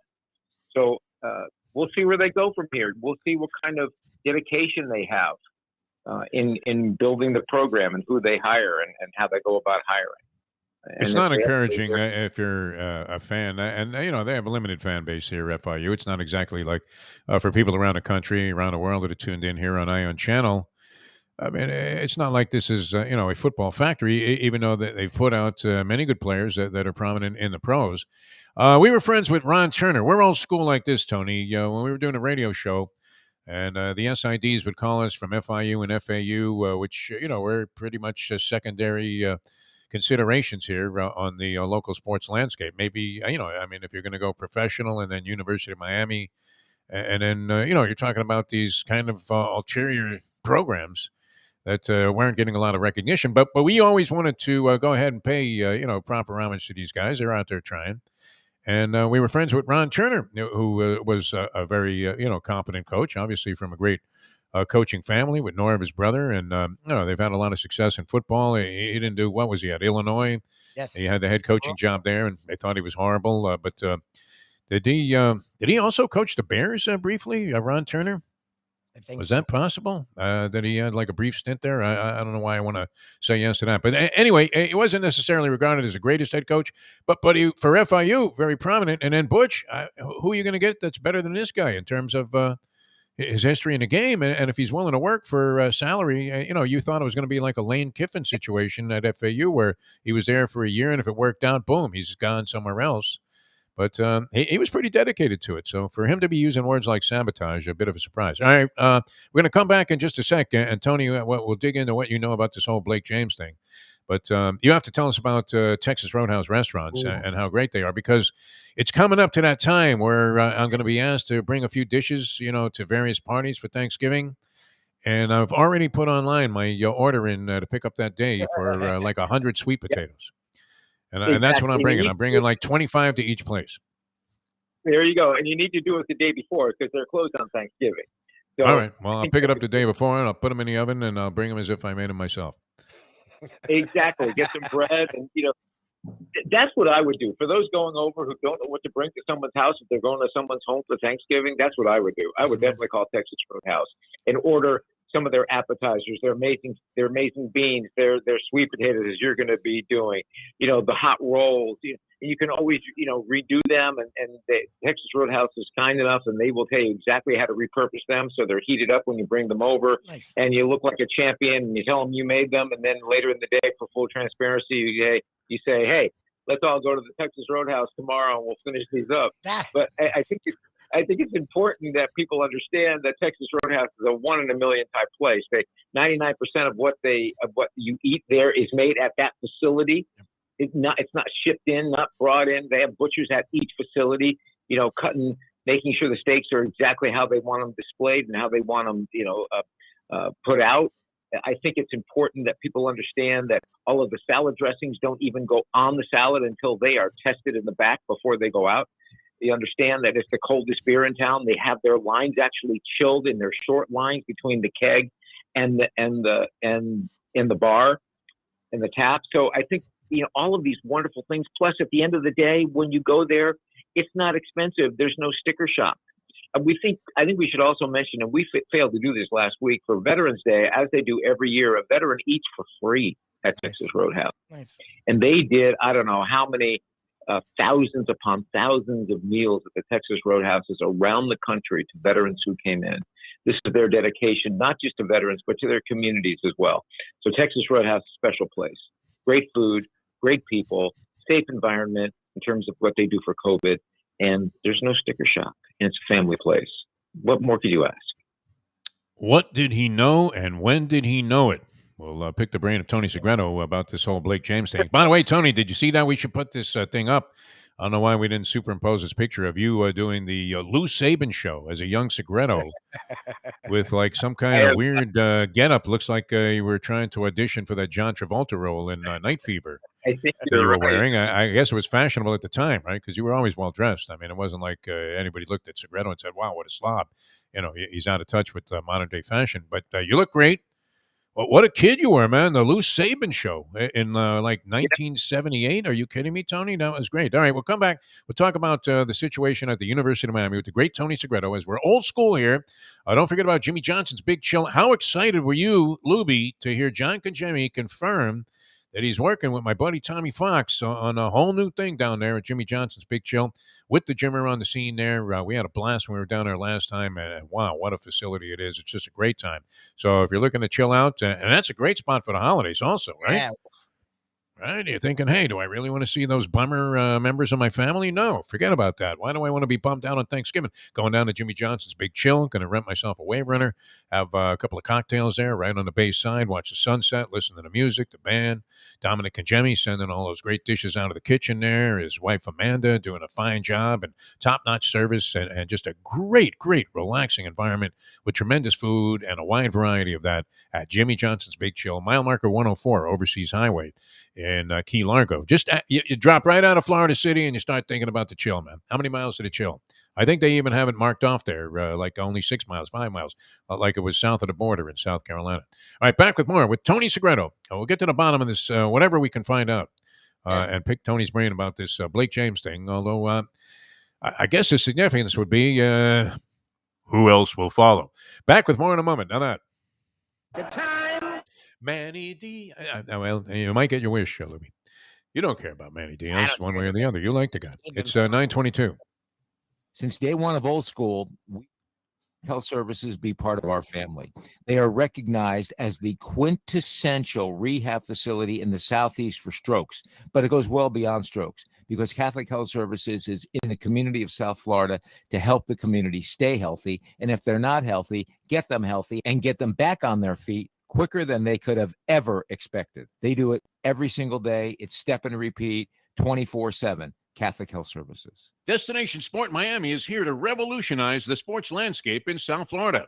The largest indoor multifaceted sports complex in North America is on the way, with distinguished leaders of its various sports programs and unparalleled access to the finest indoor training fields and facilities. Destination Sport Miami will set South Florida apart as the destination of choice for elite athletic training and development, and for its dedication to youth programs and sports on all levels. A phenomenal concept and a powerful undertaking, Destination Sport Miami will also be an important commodity in the sports business community as well. Destination Sport Miami, its time has come. The championship meet is right around the corner at Gulfstream Park. The only place for live racing, Gulfstream's action has never been hotter. Whether it's on the track, in the casino, or part of the dining and entertainment offered at the Village of Gulfstream Park. Currently running Thursday through Sunday, Gulfstream's racing package is the best in the country, with all the top horses and people in the game pointing towards another tremendous winter season. Check out the remodeled first floor casino, open 7 days and nights a week, along with the many special events and concerts happening at Gulfstream Park. You can place your wagers from anywhere at firstbet.com. Check the calendar of events at gulfstreampark.com. From the newly renovated sports bar to the beautiful bayside views captured at the Tiki Bar, Jimmy Johnson's Big Chill has it all. Located at mile marker 104, the Big Chill also offers waterfront dining while experiencing breathtaking sunset views of the Florida Keys. It's simply the hottest spot in the Keys to cool off. That's Jimmy Johnson's Big Chill at mile marker 104 in Key Largo. For more information, call today at 305-453-9066. Buy or lease a Taos and take it to the house at Deal Volkswagen. Anna and her team make your next VW purchase or lease so easy with new inventory rolling in daily and the biggest selection of certified pre-owned vehicles in the business. You can make your deal online at dealvolkswagen.com or visit the beautiful showroom in the classic location, 3601 Bird Road, right in the heart of the Gables. Or give Anna and the team at Deal a call at 305-448-DEEL. Jettas, Passats, Tiguans, Atlas models, and the hottest vehicle in the industry, the new Taos, all at unbeatable prices and all ready to roll off the showroom floor at the #1 Volkswagen dealership around, Deal Volkswagen. All right, one thing that I love about you, Tony, and we discovered this over time, although it took a while to kind of realize what the heck was really going on there. As distinguished as you are, and as many people as you deal with your various committees that you're on, Orange Ball, this, that, boards of trustees of universities, deep inside, I mean, lurks. I don't know that it's a sick degenerate, but there is a degenerate nature, and nobody loves college football. I believe next to women's softball, college football is really the most passionate sport that you're all about, Tony Segreto. Is that not correct? I love it. I love it. Let's say we talk about being the intelligent degenerate, the one who doesn't say it out loud, but those are mutually exclusive, my friend. There is no intelligent degenerate. If you're a degenerate, you've already shown a lack of intelligence or intellect. Defo and Lubie love kicking it old school with the legendary Tony Segreto.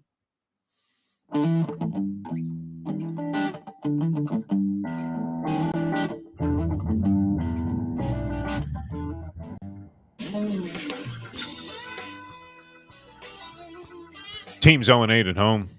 They've done nothing all season long. They're 3-5. They're going spiraling downward. Long time ago, they were a dynastic presence. A few years ago, they were in a Super Bowl. Looks like they're lost in space. Everybody's injured on defense. Of course, the line's only 3 and a hook. 3 if you're taking it out of the Jewish Journal and you're betting with me, as my friend Francesco was. Mysterious. Nobody could explain it.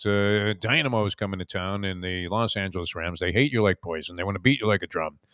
And they lose in blowout fashion. So who can explain the NFL? Tony Segreto with us a couple of minutes ago here, Tony. We wanted to get to the bottom of this Blake James thing, or whatever you know about that. I mean, they lose to FSU, and a half hour later, the AD is gone.